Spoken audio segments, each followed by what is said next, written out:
இனப்படுகொலைகள் போன்ற பல்வேறு சம்பவங்கள் நடைபெற்றுக் கொண்டிருக்கின்ற இந்த நேரத்திலே மானிடத்துக்கு எதிரான வன்முறைகளை நிறுத்துங்கள் என்று கேட்கின்ற அதே சூழ்நிலையிலே சிரியாவிலே அலெப்போ பகுதியிலும் மியான்மர் ஜீமன் போன்ற பகுதிகளிலும் நடைபெறுகின்ற விடயத்திலே ஒரு 2 நிமிடம் நாங்கள் எழுந்து எங்களுடைய எதிர்ப்பை தெரிவித்து செய்வதற்கு உங்களுடைய அனுமதியை கோருகின்றோம். அனுமதிக்கப்படுகிறது.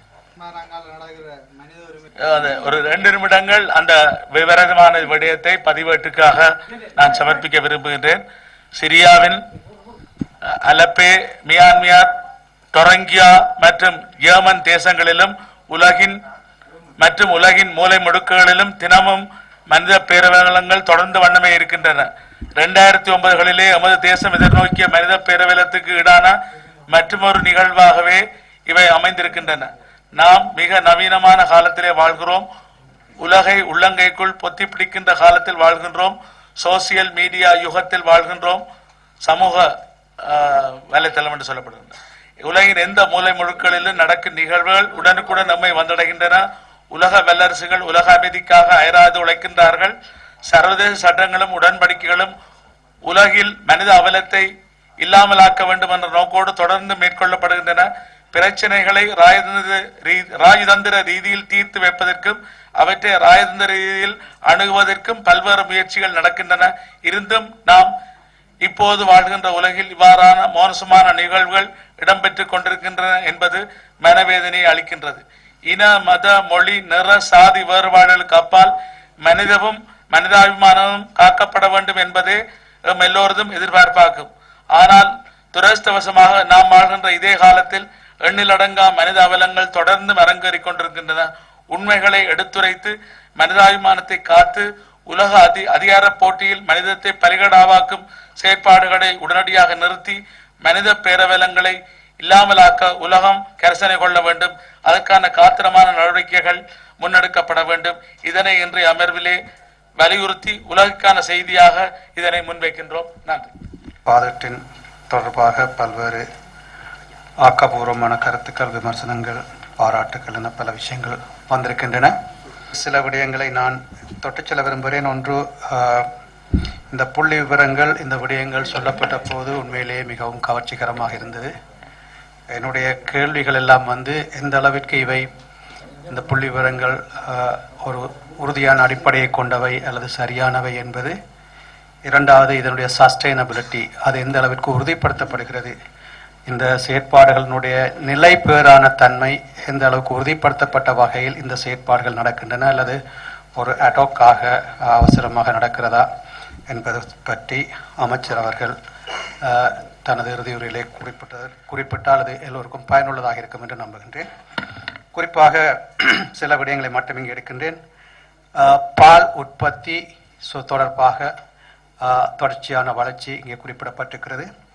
என்னுடைய கேள்வி, கடந்த 3 ஆண்டுகளிலே புதிய பசுக்கள் வெளிநாடுகளிலிருந்தோ அல்லது வெளி மாகாணங்களிலிருந்தோ பெறப்பட்டு இங்கே மக்களுக்கு வழங்கப்பட்டதா அல்லது இங்கே இருக்கக்கூடிய பசுக்களிலிருந்தே அதிகமான உற்பத்தி பெறப்பட்டதா? அதனுடைய உண்மை என்று சொன்னால் அதை தெரிந்து கொண்டால் தான் இந்த அடிப்படை எந்த அளவிற்கு நிலைப்பேறானது என்பதை நாங்கள் புரிந்து கொள்ள முடியும் என்று நான் நினைக்கிறேன். ஏனென்று சொன்னால் நாங்கள் இப்பொழுது எங்களுடைய ஒதுக்கீட்டினூடாக கொடுக்கின்ற போது கூட டிபார்ட்மெண்ட்டை பொறுத்தவரை அவர்களுக்கு நல்ல பசுக்களை கண்டுபிடிக்க முடியவில்லை. நாங்களே தேடித்திருந்து யாரிடமாவது நல்ல பசுக்களை கண்டுபிடித்து அவர்களுக்கு ரெக்கமெண்ட் பண்ணுகிறோம், இங்கே இருக்கிறது போய் பாருங்கள் அப்படின்னு சொல்லி. ஸோ ஆகவே எங்களுக்குள்ளே இருக்கக்கூடிய பசுக்களே மாறி மாறி, இந்த முறை நான் ஒரு ஆளுக்கு கொடுத்த பசுவை அவர் அடுத்த வருஷம் விற்று அவர் இன்னொருவருக்கு கொடுத்து அப்படியே இங்கே ரொட்டேட் பண்ணுதா? ஒரு 10 பசு 100 பசுவாக ரொட்டேட் பண்ணுதா அல்லது 100 பசு இருக்குதா என்கின்ற கேள்வி என்னிடம் உண்டு. இதற்கு உண்மையிலே சரியான பதில் தேவை. இன்னொரு விடயம், எங்களுடைய பால் உற்பத்தி அதிகரிப்பதற்கு ஐரோப்பிய வகையானதை விட இந்தியாவிலே எங்களுடைய கிளைமேட், எங்களுடைய காலநிலைக்கு பொருத்தமான அதிக நோய்கள் வராத நல்ல இன பசுக்கள், அதிக பால் உள்ள பசுக்கள் அங்கே இருக்கின்றன. அவற்றை நாங்கள் வாங்கி இங்கே எங்களுடைய பால் உற்பத்திக்காக மக்களுக்கு வழங்குவதற்கான ஏற்பாடுகள், அதை பற்றிய முயற்சிகள் இருக்கிறதா? அதை பற்றி அமைச்சருக்கு நன்கு தெரியும் என்று நான் நினைக்கிறேன். அந்த அப்படியான பசுக்கள் அங்கே இருக்கின்றன. அங்கே இந்தியாவினுடைய பால் உற்பத்தி 120 கோடி மக்கள் மத்தியிலே இந்தியா பால் மற்றும் பால் உணவு உற்பத்தியிலே பெருமளவு தன்னிறைவு கண்டிருக்கிறது. அந்த வகையிலே அது மிகவும் மலிவானதும் எங்களுடைய காலநிலைக்கு பொருத்தமானதுமான வகை அவற்றை அவர் அது தொடர்பாக ஏதேனும் திட்டங்கள் இருக்கிறதா என்பதை அவர் குறிப்பிட வேண்டும். அவ்வாறான திட்டங்கள் எங்களுக்கு கூட பொருத்தமானதாக இருக்கும் என்பது என்னுடைய அபிப்பிராயம். இதை மனதில் கொள்ள வேண்டும் என்று கேட்டுக்கொள்கின்றேன். இரண்டாவது, இந்த பசுக்கள் தொடர்பாக இரண்டாவது விஷயம் கூட்டுறவு தொடர்பாக. கூட்டுறவுத்துறை பற்றி ஒரு சில கருத்துக்கள் கூறப்பட்டன. ஆனால் இங்கே ஏற்கனவே கௌரவ சுகிர்தன், கௌரவ பரஞ்சோதி போன்றவர்கள் உட்பட பல்வேறு குறைபாடுகளை சுட்டி காட்டியிருந்தார்கள். ஏற்கனவே ஒரு தடவை நான் இங்கே ஒரு கேள்வி எழுப்பியிருந்தேன். ஆனால் அந்த நேரத்தில் அது பதில் சொல்கின்ற போது நான் இல்லை, எனக்கு தெரியாது. இங்கே யாழ்ப்பாணத்தை பொறுத்தவரை யாழ்கோ திருநெல்வேலி என்கின்ற பால் உற்பத்தி கூட்டுறவு நிலையம் இருக்கிறது. அந்த கூட்டுறவு நிலையம் எனக்கு தெரிந்த வரைக்கும் 2013-14 வரைக்கும் முன்னேற்றகரமாக வெற்றிகரமாக இயங்கி வந்திருக்கிறது. தன்னுடைய உறுப்பினர்களுக்கு அது ஒரு போனஸ் கொடுக்கின்ற அளவிற்கு வந்திருக்கிறது. பால் விலையை அதிகரித்து பெற்றுக்கொள்ளக்கூடிய ஒரு நிலைக்கு உயர்ந்திருக்கிறது. பால் எதுவும் வீணாகாமல் அவற்றை பால் உற்பத்தி பொருட்களுக்கு பாதுகாத்து பயன்படுத்துகின்ற நிலைக்கு வளர்ந்திருக்கிறது. அத்தகைய ஒரு சூழ்நிலையில் அந்த தலைவர் மீது குற்றம் சாட்டப்பட்டு அவர் மாற்றப்பட்டு, ஆனால் குற்றம் நிரூபிக்கப்படாமலே அவர் வீட்டுக்கு அனுப்பப்பட்டு இப்படி அங்கே நடந்திருக்கிறது. அங்கே அந்த அவர்கள் பாலை வாங்கி பால் விட்டு பாலினுடைய மீதியை உற்பத்தி பொருட்கள், ஐஸ்கிரீம், ஜோக்கட் போன்ற பல்வேறு பால் உற்பத்தி பொருட்களையும் செய்திருக்கிறார்கள். ஆனால் இப்பொழுது அவை நடப்பதில்லை. இப்பொழுது வாங்கப்படுகின்ற பால்கள் நெஸ்லேக்கு விற்கின்ற ஒரு ஏஜெண்டாகவே யாழ்கோ மாறியிருப்பதாக மக்கள் கருதுகின்றார்கள்.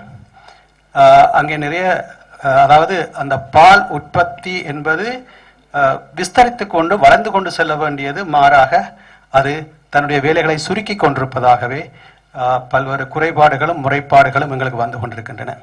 அவை நாங்கள் கூட்டுறவிலே சட்டங்களை கொண்டு வந்தாலும் எதை கொண்டு வந்தாலும் சிறந்த நிர்வாகத்தினை உத்தரவாதப்படுத்த வேண்டும். அங்கே எங்கேதும் அரசியல் காழ்ப்புணர்ச்சிகளோ அல்லது வெறுப்புணர்ச்சிகளோ அல்லது காரணிகளோ தலையிடக்கூடாது என்பது என்னுடைய அபிப்பிராயம். இதனை மனதில் கொள்ள வேண்டும் என்று கேட்டுக்கொள்கின்றேன். அடுத்ததாக, இந்த பால் உற்பத்தியிலே வடக்கு மாகாணத்தை பொறுத்த வரைக்கும் எங்களுடைய கௌரவ சுகாதார அமைச்சருடைய உரையிலும் பல தடவை சொல்லியிருக்கிறார். வடக்கு மாகாணத்தினுடைய சிறுவர்கள், இளைஞர்கள் போஷாக்கின்மையால் பல்வேறு நோய்களுக்குள்ளாகிறார்கள், பாதிக்கப்படுகிறார்கள் என்று சொல்லி, அவை இந்த பால் உற்பத்தி தொடர்ச்சியாக அதிகரிக்கிறது என்கின்ற போது இந்த ஃப்ரெஷ் மில்கை எங்களுடைய மக்கள் பாவிக்கின்ற ஒரு பழக்கத்தை ஏற்படுத்துவதும், அதிகாலையிலேயே அந்த ஃப்ரெஷ் மில்க் அந்த மக்களுக்கு கிடைக்கக்கூடிய ஒரு வழிமுறையை, ஒரு சிஸ்டத்தை உருவாக்குவது என்பது மிக முக்கியமானது. என்னென்னு சொன்னால், அதிகாலையிலேயே 6 மணிக்கு அவர்களுக்கெல்லாம் ஃப்ரெஷ் மில்க் 1/2 லிட்டரோ 1 லிட்டரோ வீட்டில் கிடைக்கும் என்று சொன்னால் இந்த பால் பவுடர் வாங்குகின்ற நிலைமை இல்லாமல் போகும். ஒரு பால் பவுடர்லேயே நாங்கள் ஸ்டாண்டர்டாக எவ்வளோ ஒரு டீ போடலாம் என்பதை விட அந்த ஃப்ரெஷ் மில்க்லேயே நாங்கள் போடுகின்ற போது நான் நினைக்கிறேன் அது 2 மடங்கு பயனுள்ளதாக இருக்கும். ஒரு ஆங்கரில் நாங்கள் 375 ரூபா, ஆனால் அந்த 375 ரூபாய்க்கு வாங்குகிற பாலில் எங்களுக்கு இருக்கக்கூடிய சத்துக்களும் அதிகம், எங்களுக்கான அந்த ஸ்டாண்டர்ட் இதுவும் அதிகம். ஆகவே இந்த நிலை இது எங்கள்கிட்ட குறைய விலைக்கு 60 ரூபாய்க்கு பாலை வாங்கி கொண்டு போய் கௌரவ விந்தன் சொன்ன மாதிரி அது 375 ரூபா பவுடராக வருகிறது.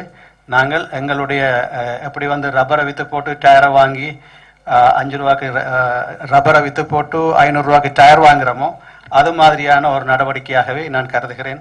ஃப்ரெஷ் மில்கை நாங்கள் மிக மலிவாக விட்டுவிட்டு பல்வேறு ப்ரோசஸுக்குள்ளால் அது வந்த பிறகு நாங்கள் மிக அதிகமான விலையை நாங்கள் கொடுக்கும் நிலைமை. ஆகவே நாங்கள் ஒரு மாகாண அரசு என்ற வகையிலே எங்களுடைய உற்பத்தியை எங்களுடைய மக்களுடைய முதல் நுகர்வதற்கான ஏற்பாடுகளை செய்ய வேண்டும். அதனூடாக அது அவர்களுடைய நியூட்ரிஷியஸ், அதாவது சத்துணவை அதிகரிப்பது என்பதும், எங்களுடைய பால் உற்பத்தியை அதிகரிப்பது என்பதும், பால் விற்பனையை துரிதப்படுத்துவது போன்ற பல்வேறு விடயங்கள் இதிலே உள்ளடக்கி இருப்பதாக நான் நினைக்கின்றேன்.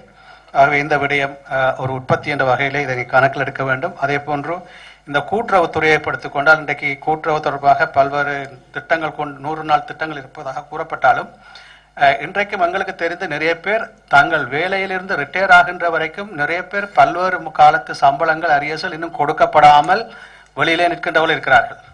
அதே போன்று சம்பளங்கள் நிலுவைகளை பெறாமலே செத்து போனவர்களும் இருக்கிறார்கள். இன்றைக்கு நாங்கள் அவ்வளவுக்கு கூட்டுறவு வந்து மிகவும் வீழ்ச்சியை கண்டு கொண்டிருக்கிறது. அல்லாது அதே போன்று என்னை பொறுத்த வரைக்கும் இலங்கையில் இருக்கக்கூடிய துறைகளுக்குள்ளே அதிகமாக ஊழல் இருக்கக்கூடியது நான் நினைக்கிறேன் கூட்டுறவுன்னு சொல்லி எக்கச்சக்கமான ஊழல்.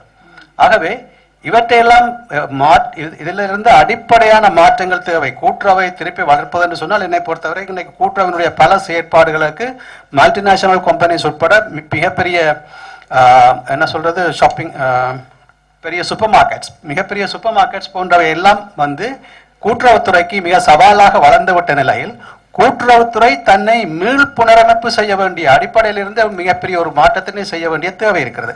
தன்னுடைய நோக்கங்கள் ஆப்ஜெக்டிவ்ஸை மாற்ற வேண்டிய தேவை இருக்கிறது. அவருடைய கான்ஸ்டிடியூஷன் மாற்ற வேண்டிய தேவை இருக்கிறது. ஆகவே கடந்த 3 ஆண்டுகளில் இது எந்த அளவிற்கு இந்த மாற்றங்கள் ஏற்பட்டிருக்கிறதா ஏற்படவில்லையா என்பது தெரியவில்லை. நாங்கள் ஒரு சில கூட்டங்களில் பங்கு பெற்றுகின்ற சந்தர்ப்பம் எனக்கு கிடைத்த போது ஆரம்ப காலங்கள் கடந்த 2-3 ஆண்டுகளுக்கு முன்னால் நான் இது பற்றி பால் உற்பத்தி கூட்டத்திலும் சரி அல்லது ஏனைய கூட்டுறவு கூட்டங்களிலும் சரி இது பற்றிய பல கருத்துக்களை கூறியிருக்கிறோம். ஆனால் இதுவரை புதிய மாற்றங்கள் எதுவும் நடைபெற்றதாக தெரியவில்லை. ஆகவே நாங்கள் இருப்பதை வைத்து அதையே வைத்து என்ன சொல்றது அரைத்தமாவை அரைத்தது போன்றே சின்ன சின்ன பச்சப் வேலைகள் செய்வதை விட இந்த கூட்டுறவுத்துறையை பொறுத்தவரை அது அடிப்படையாகவே நான் நினைக்கிறேன் பல மாற்றங்களுக்குள்ளாக வேண்டும். இது பற்றின ஒரு என்னை பொறுத்தவரை இது பற்றிய ஒரு முழு நாள் விவாதம் ஒன்று எங்களுக்கு தேவைப்படுகிறது. அதிலே நாங்கள் எல்லா உறுப்பினர்களும் பல்வேறு கருத்துக்களை சொல்ல முடியும். அதை வைத்துக்கொண்டு நாங்கள் கூட்டுறவுத்துறையில் ஒரு குறிப்பிடத்தக்க அடிப்படையான மாற்றங்களை ஏற்படுவதன் ஊடாகவே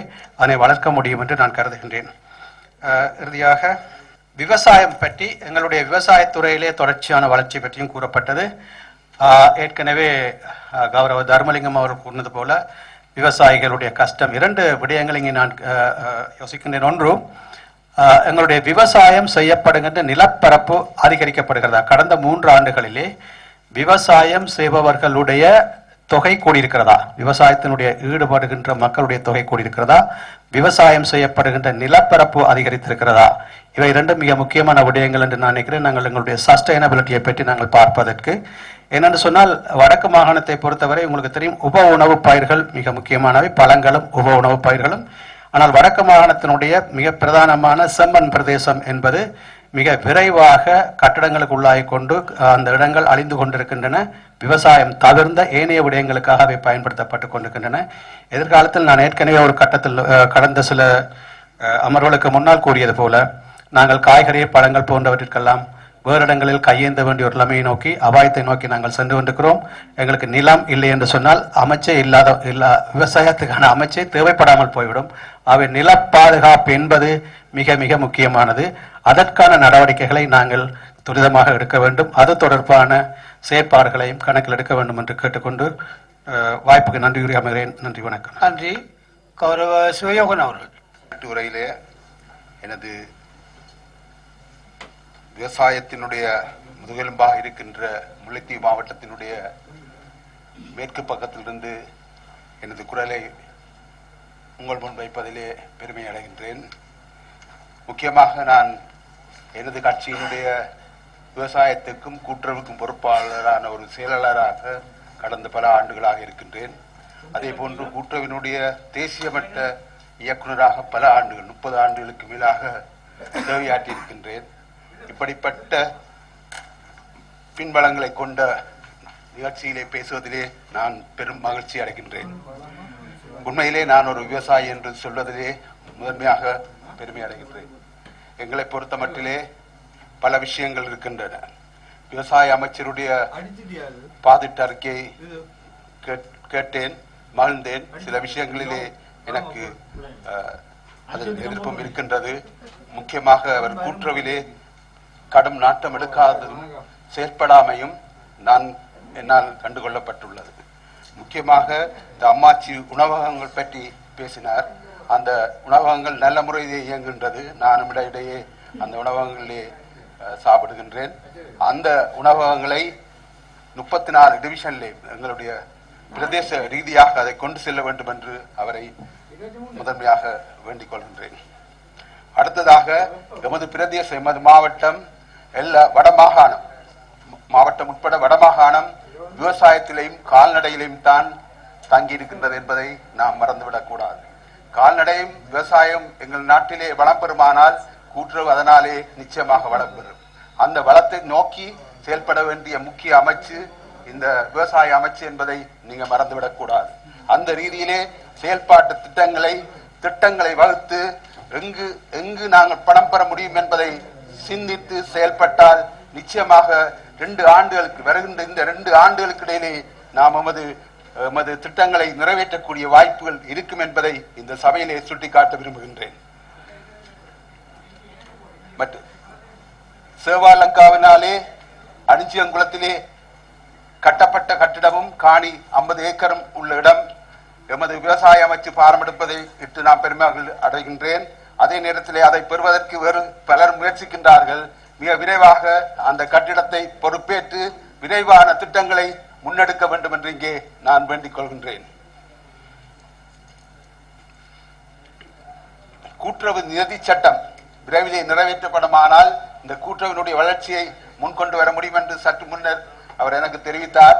நிச்சயமாக அதை விரைவிலே அடுத்த ஆண்டு முற்பகுதியிலே அதை எடுத்து அந்த கூட்டுறவு நிதி சட்டத்தை முடித்து இந்த கூட்டுறவை நாம் பழைய காலத்திலே வடமாகாணத்திலே கூட்டுறவு எப்படி இயங்கியது என்பதை உலகத்துக்கும் எமது மற்ற மாகாணங்களுக்கும் செயற்படுத்தி காட்ட வேண்டும் என்று தயவாக வேண்டிக் கொள்கின்றேன். அடுத்ததாக இந்த எமது பிரதேசத்திலே 2 இடத்திலே பெடி ஸ்டோர்ஸ் நெற்களஞ்சியம் இருந்தது. ஒன்று மாங்குளம், ஒன்று துணுக்காய், அடுத்தது முள்ளியவளை. 3 மாவட்டத்திலே 3 இருந்தது. முள்ளியவளை பாதிக்கப்படவில்லை, ஓரளவு தற்போதும் இயங்கி வருகின்றது. துணுக்காயும் மாங்குளம் நெற்களஞ்சியம் 2மே முழுமையாக சேதமடைந்துள்ளது. ஆனால் கடந்த ஆண்டு இந்த ஆண்டு அதாவது 2016ஆம் ஆண்டு ஒரு திட்டம் ஒரு களஞ்சியத்துக்கான ஒரு ஒதுக்கீடு வந்தபோது அது வித்தியாபுரத்திலே வைக்க வேண்டும் என்று எதிர்பார்த்து செயல்படுத்த முடியாமல் கைவிட்டுள்ளார்கள். ஆனால் நான் அதை எதிர்க்கவில்லை. வித்தியாபுரமும் எமது பிரதேசம்தான். ஆனால் உடைந்த 2 நெற்களஞ்சியத்தையும் செய்துவிட்டுத்தான் வேறொரு புதிய இடத்துக்கு நாங்கள் அந்த நெற்களஞ்சியத்தை கொண்டு செல்ல வேண்டும் என்பதை மனதிலே இருத்தி செயல்பட வேண்டும் என்று இந்த வடமாகாண சபையினுடைய அத்தனை பிரதிநிதிகளுக்கும் கூறி வைக்க விரும்புகின்றேன். அவருடைய காரியாலயங்கள் 2 மாங்குளத்திலே உயர் காரியாலயங்கள் வர இருப்பது, ஒன்று நீர்ப்பாசனம், விவசாயம் வர இருப்பதை பெருமகிழ்ச்சி அடைகின்றேன். அதற்காக அவருக்கு நன்றியும் தெரிவித்துக் கொள்கின்றேன். எனக்கு 2 நிமிஷம் கூட தர வேண்டும். ஏனென்றால் நான் கடந்த விவாதத்திலே குறைந்த நிமிஷத்திலே இந்த விவாதத்தை முடித்திருக்கின்றேன். எனக்கு 2 நிமிஷம் கூட தருமாறு பணிவாக வேண்டுகின்றேன். திக்கம் வடிசாலையினுடைய நிகழ்ச்சி நிரல் எங்களுடைய பொருளாதார மையம் மாறியான ஒரு நிகழ்ச்சி நிரலாக மாறி இருக்கின்றது. விரைவிலே கடந்த 2-4 மாசங்களுக்கு முன்பு கேபினெட்டிலே அதை பற்றி ஒரு தீர்மானம் வரும் என்றார்கள். எதுவும் நடைபெறவில்லை. ஆகவே அந்த திக்கம் வடிசாலையை கொண்டு நடத்துகின்ற பிரச்சனைகள் விரைவாக எடுக்கப்படுமானால் எங்களுடைய உறுப்பினர் திருவாளர் சிவயோகன் கூறியது போன்ற பிரச்சனைகள் எழ வாய்ப்பில்லை என்பதை இந்த சந்தர்ப்பத்திலே சுட்டிக்காட்ட விரும்புகின்றேன். உருவாக்கப்பட்டது 1958ஆம் ஆண்டு. அந்த ஆண்டிலே துணுக்காயினுடைய குளத்தின் ஊடாகத்தான் அந்த தண்ணி போக வேண்டும் என்று இருந்தது. அந்த சந்தர்ப்பத்திலே அந்த பழைய விவசாயிகளிடம் அந்த குளத்தை கேட்ட போது அவர்கள் அப்போது சம்மதிக்கவில்லை. தற்போது பவுனி குளத்திலே திறந்து விடப்படுகின்ற தண்ணீர் இறுதியாக பாலியாற்றை சென்றடைகின்றது. பல மில்லியன் கணக்கான தண்ணிகள், பல கனடி தண்ணிகள் வெளியிலே போய் பாலியாற்றுடன் சேர்கின்றது. ஆகவே புது திட்டமாக இங்கே பணிப்பாளரும் இருப்பதனாலே நான் குறிவைக்க விரும்புகின்றேன்.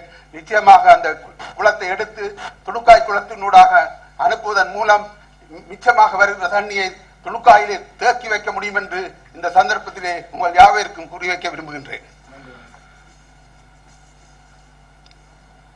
அடுத்ததாக இப்படியாக பல விஷயங்கள் இருக்கின்றன. நேரம் பெல் அடிக்கப்பட்டு விட்டது. நான் கட்டுப்பட்டவன் இருந்தாலும் 2 நிமிஷம் கேட்டிருந்தேன். இனி அடுத்த சந்தர்ப்பங்களிலே எனது உரைகளை உரைக்க இருக்கின்றேன். நன்றி, வணக்கம். நன்றி. கூட தானும் அந்த குழுமத்தில் சேருவதாக சொல்லி அவற்றை நேரத்தையும் சேர்த்து தரல. கௌரவ குழுக்களும் தலைவர் அவர்களே, நான் 5 நிமிஷம் கேட்டிருந்தேன். எனக்கு 5 நிமிஷம் கிடைக்குமா இல்லையா? நிச்சயமா கிடைக்கும். சரி சரி.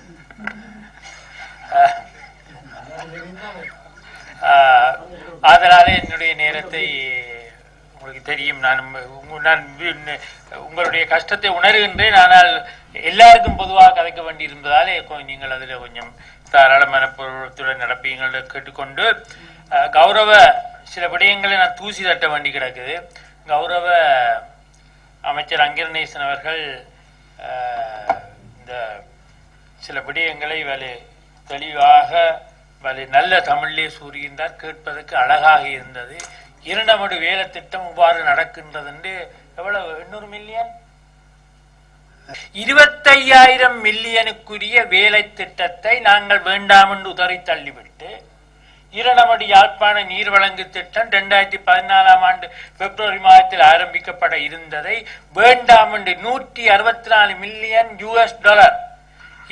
கிட்டத்தட்ட 25,000 மில்லியன் ரூபாவுக்கு பெறுமதியான திட்டம். அதுல முக்கியமானது, நான் நேற்றுக்கு கௌரவ முதலமைச்சருடைய இதில் பேசும்போது கூறியிருந்தேன், யாழ் மாநகர சபையினுடைய நீர் வடிகாலுக்குரிய முழு திட்டம், நீர் வடிகால முழுமையாக மாற்றி அமைக்கிறதுக்கான ரீஹபிலிட்டேட் பண்ணுற திட்டம், அது எல்லாத்தையும் நாங்கள் அழைக்கப்பட்டு கௌரவ முதலமைச்சர் அந்த நேரம் 2014 ஆண்டு இங்க சபையில் பேசக்க உறுதி அளிச்சிருந்தேன். நாங்கள் மாட்டு திட்டம் கொடுக்கின்றோம், மாட்டு திட்டம் சரி வருகிறது, 3ஆக பிரிச்சுண்டு இன்றைக்கு 3 வருடம் ஆச்சுது. எங்க மாற்று திட்டம் என்று நான் கௌரவ அமைச்சரை கேட்க விரும்புகின்றேன். இந்த என்னிடம் கடிதம் இருக்கின்றது. இந்த அன்றைய ஏசியா டெவலப்மெண்ட் பேங்கினுடைய பதிவிட பிரதிநிதி எழுதின கடிதத்திலே குறிப்பிடப்பட்டிருக்கின்றது. உங்களுடைய பேச்சுவார்த்தைக்கு இணங்க நீங்கள் உங்களுடைய புதிய திட்டத்தை, இங்க இருக்கின்ற அந்த கடிதம், புதிய திட்டத்தை மினிஸ்ட்ரி ஆஃப் பினான்ஸுக்குள்ளால தங்களுக்கு சமர்ப்பிக்கின்ற 3 வருஷம் ஆச்சு. இந்த 25,000 மில்லியனுக்கு சமமான மாற்று திட்டம் எங்கே என்று நான் கேட்க விரும்புகின்றேன். ஒன்றை வேண்டாம் என்று சொன்னீங்கள், நாங்கள் மாற்று திட்டம் கொடுப்போம் செய்வோம். நீங்கள் சரி, எங்க மாற்று திட்டம்? நான் கௌரவ அங்கிரணேசன் அவர்களுக்கு, நாங்கள் ஒன்று வேண்டாம் என்று சொல்வது சுவம். 10 வருடங்களாக அந்த ப்ராஜெக்ட் ப்ரிப்பரேஷன் நடைபெற்றது. கௌரவ குழுக்களின் தலைவரும் அதில் ஸ்டார்ட்ல அந்த கூட்டங்களில் பங்கு பெற்றது எனக்கு தெரியும். நான் படங்கள்ல பார்த்திருக்கிறேன். 2012 ஆண்டில் இருந்து தொடங்கப்பட்ட விடயம். நான் 2014 அந்த திட்டம் நடைபெற இருக்க நாங்கள் எல்லாரும் இந்த மாகாண சபை வேண்டாம் என்று தடுத்து நிறுத்தி கடிதம் எல்லாம் எழுதி முதலமைச்சருக்கு அவர்கள் எழுதியிருக்காங்க. சரி, உங்களோட எங்க மாட்டு திட்டத்தை நீங்கள் 3 வருஷமா செய்திருக்கிறீங்க, வந்ததையும் வேண்டாம் என்று சொல்லி போட்டு இன்றைக்கு 800 மில்லியன் 600 மில்லியனுக்கு செய்து போட்டு நாங்கள் பெருசாக பறைசாற்றுகின்றோம், நாங்கள் செய்கின்றோம்.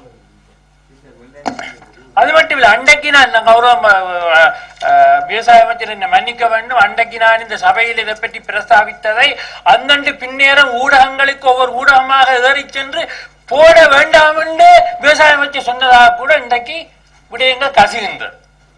நீங்க மறுபடியும் சொல்லுவீங்கள், எனக்கு தெரியும் மறுபடியும் சொல்லுவீங்கள். ஆனால் அதையும் நான் உங்களை எதிர்த்து உங்களுடைய கோபமாக கதைக்கவில்லை. 2 வருடத்துக்கு முதல் நீங்கள் ஒவ்வொரு ஊடகத்திலும் இறங்கி இருக்கிறீங்க, தவறாக பேசுனதை போட வேண்டாம், அதையும் நான் சொல்லி காட்ட வேண்டும், எனக்கு தெரியும்.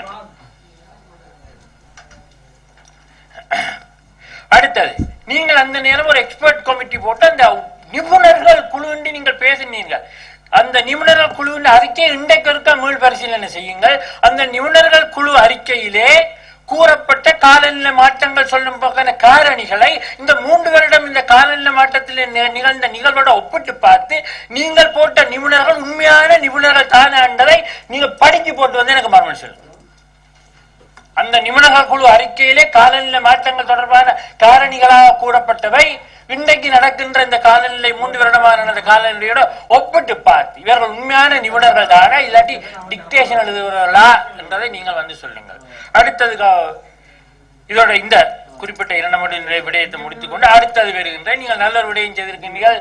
என்ன நிலத்தடி நீரை பற்றி படிக்கிறதுக்கு எல்லாம் அங்க ஆஸ்திரேலியாவுக்கு அனுப்பி இருக்கின்றீர்கள். நல்ல விடயம். அதிகாரிகள், எங்களுடைய உறுப்பினர்கள், இந்த சுண்ணாக பிரச்சனை சம்பந்தமாக இங்க ஒருக்கா எல்லாம் பெரிய என்ன பெரிய இது நடந்தது. இன்றைக்கெல்லாம் சைலஞ்சா போச்சு. நான் அதை பற்றி இப்ப திருப்பி எடுக்க இல்லை. கௌரவ குழுக்களின் தலைவர்களோட ஒன்றை மட்டும் சொல்லுகின்றேன். கடந்த டிசம்பர் மாதம் 8ஆம் தேதி உங்களால ஒரு குழு அறிக்கை வெளியிடப்பட்டது. கௌரவ முதலமைச்சர் கவனத்துக்கு கொண்டு வர விரும்புகின்றேன். நொதர்ன் பவர் லிமிடெட் தான் இதற்கு காரணம் என்று ஒரு கம்ப்ளைண்ட் உண்டு. அதாவது நவம்பர் நிமிஷத்துக்கு எவ்வளவோ நட்டங்கள், அந்த பவரை கோட்டால அந்த செயற்பாட்டை நிப்பாட்டின காரணமாக அவர்களுக்கு எவ்வளவு நட்டம். அதனுடைய முக்கியமான நிர்வாக உறுப்பினர் டைரக்டர் யார் என்றால் நிரஞ்சன் தேவ். அவரை நிராட்சின்னு சொல்லுவது. அவர் யூகேல வதிவிடமாக இருக்கின்றவர். அவர் கன்சர்வேட்டிவ் பார்ட்டிஸ்க்கு சார்பாக ஐரோப்பிய யூனியன்ல ஒரு மெம்பராக இருக்கின்றார். அவ்வளவு பவர்ஃபுல் மேன். சின்ன திருத்தம், நிரஞ்சன் தேவாதித்யா ஐரோப்பிய ஒன்றிய பாராளுமன்ற உறுப்பினர். நன்றி.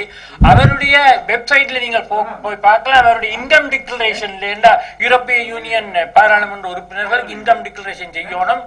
அது எங்களுடைய உறுப்பினர்களுக்கு வந்தா நல்லன்னு நினைக்கிறேன். அதுல இணையதளத்திலே அவர் நொதர்ன் பவர்ல இருந்து தனக்கு வருமானம் என்று டிக்ளேர் பண்ணி இருக்கிறார்.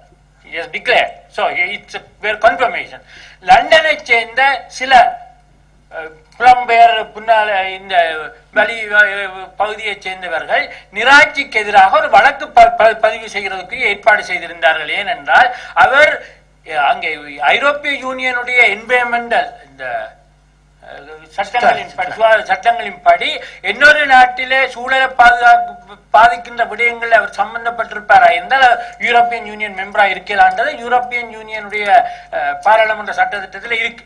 அவ்வளவு ஸ்ட்ரிக்ட். அதனால அவருக்கு எதிராக அவர் யூரோப்பியன் யூனியன்ல இருக்கலாது இந்த விடயங்களை காட்டி செய்வதற்கு முயற்சி நடந்த போது அவர்களுடைய வெள்ளக்கார லோயர் ஊடாக அந்த சட்ட நடவடிக்கை எடுக்க முயன்ற போது அந்த லோயர் இங்க இருக்கின்ற நொதர்ன் பவருக்கு அபிஷியலா அறிவிச்சிருக்கிறார். இப்படி நார்மலி ப்ரொசீஜர் உங்களுக்கு எதிராக நாங்கள் வழக்கு நடவடிக்கை எடுக்கணும். அவர்கள் தொலைபேசியில சொல்லி இருக்கின்றார்கள் இந்த அறிக்கை வர்றதுக்கு 2 கிழமைக்கு முதல் இவ்வாறு ஒரு அறிக்கை வருகின்றது, அது எங்களுக்கு சாதகமாக வருகின்றது, பொறுத்திருங்கள் என்று. மிச்சம் நான் கதைக்க விரும்பவில்லை. நீங்கள் தீர்மானியுங்கள், நீங்கள் விசாரித்து பாருங்கள். தகவலைத்தான் நான் தருகின்றேன். அதான் மக்களுக்கு நாங்கள் நம்பிக்கை ஊட்டக்கூடிய விடயத்தில் இது வெளியில இருந்து தகவல் சட்ட தெளிவாக எனக்கு முதல் ரிப்போர்ட் வரைக்கே நான் இப்படி அங்க கழிச்சேன் லைப்ரரியில. பிறகு நான் விவாதிக்கொண்டு கௌரவ குழுக்களின் தலைவரை கேட்டார். கௌரவ சிவாலிங்கம் கேட்டிருந்தவர் எங்களுக்கு சந்தர்ப்பம் தெரியல. சரி, இனிமேல் செய்கிறேன். அதனால இனிமேல் இந்த நான் இது தகவலை கொண்டு வரேன். இவ்வாறான விடயங்கள் இருக்க நாங்கள் இதுல அவதானமாக இருக்கணும். Transparency and accountability is very important. 20 மில்லியனுக்கு வேலை திட்டங்கள் சொல்லியிருந்தால் நல்லபடியா நல்லா செய்கின்றார். ஆனால் இந்த beta power Julie power 20 million கொடுக்குது. நீங்க ஓபன் டெண்டர் ப்ரொசீஜர்ல போயிருந்தாச்சு 40 மில்லியன் கிடைச்சிருக்கலாம். நாங்களே செய்தோமா? Transparency and accountability is important. Have we followed the tender procedure? நாங்கள் அதுக்குரிய கௌரவ குழுக்களின் தலைவர்களோட டெண்டர் ப்ரொசீஜர் ஃபாலோ பண்ணாம இங்க காட்டுங்கள். நாங்களோட நிறுவனத்தை சில விஷயத்தை கொடுத்திருக்கின்றோம். அது கூட அந்த உடன்படிக்கை கூட சபைக்கு நான் நேற்று கூட சபைக்கு சமர்ப்பிக்கப்படவில்லை. நான் தான் சபையில முதல் அதை சமர்ப்பித்து கேள்வி கேட்டிருந்தேன். கௌரவ முதலமைச்சர் அங்க கிங்ஸ்டன்ல போய் ஒப்பந்தத்துல சைன் பண்ண ஒப்பந்தத்துல இருக்கு. அவங்கள்ட்ட எங்களுக்கு படிப்பிக்க போறாங்களாம் டிரான்ஸ்பரன்சி அண்ட் அக்கௌண்டபிலிட்டி. இதுக்கு ஏன் அங்க போகணும்? நாங்க டிரான்ஸ்பரன்சியை நடக்கும். அந்த அறிக்கையை முதல் எங்களுக்கு சபையில கொடுத்திருக்க வேண்டும். வரைக்கும் சைன் பண்ணி அடுத்த நாள்.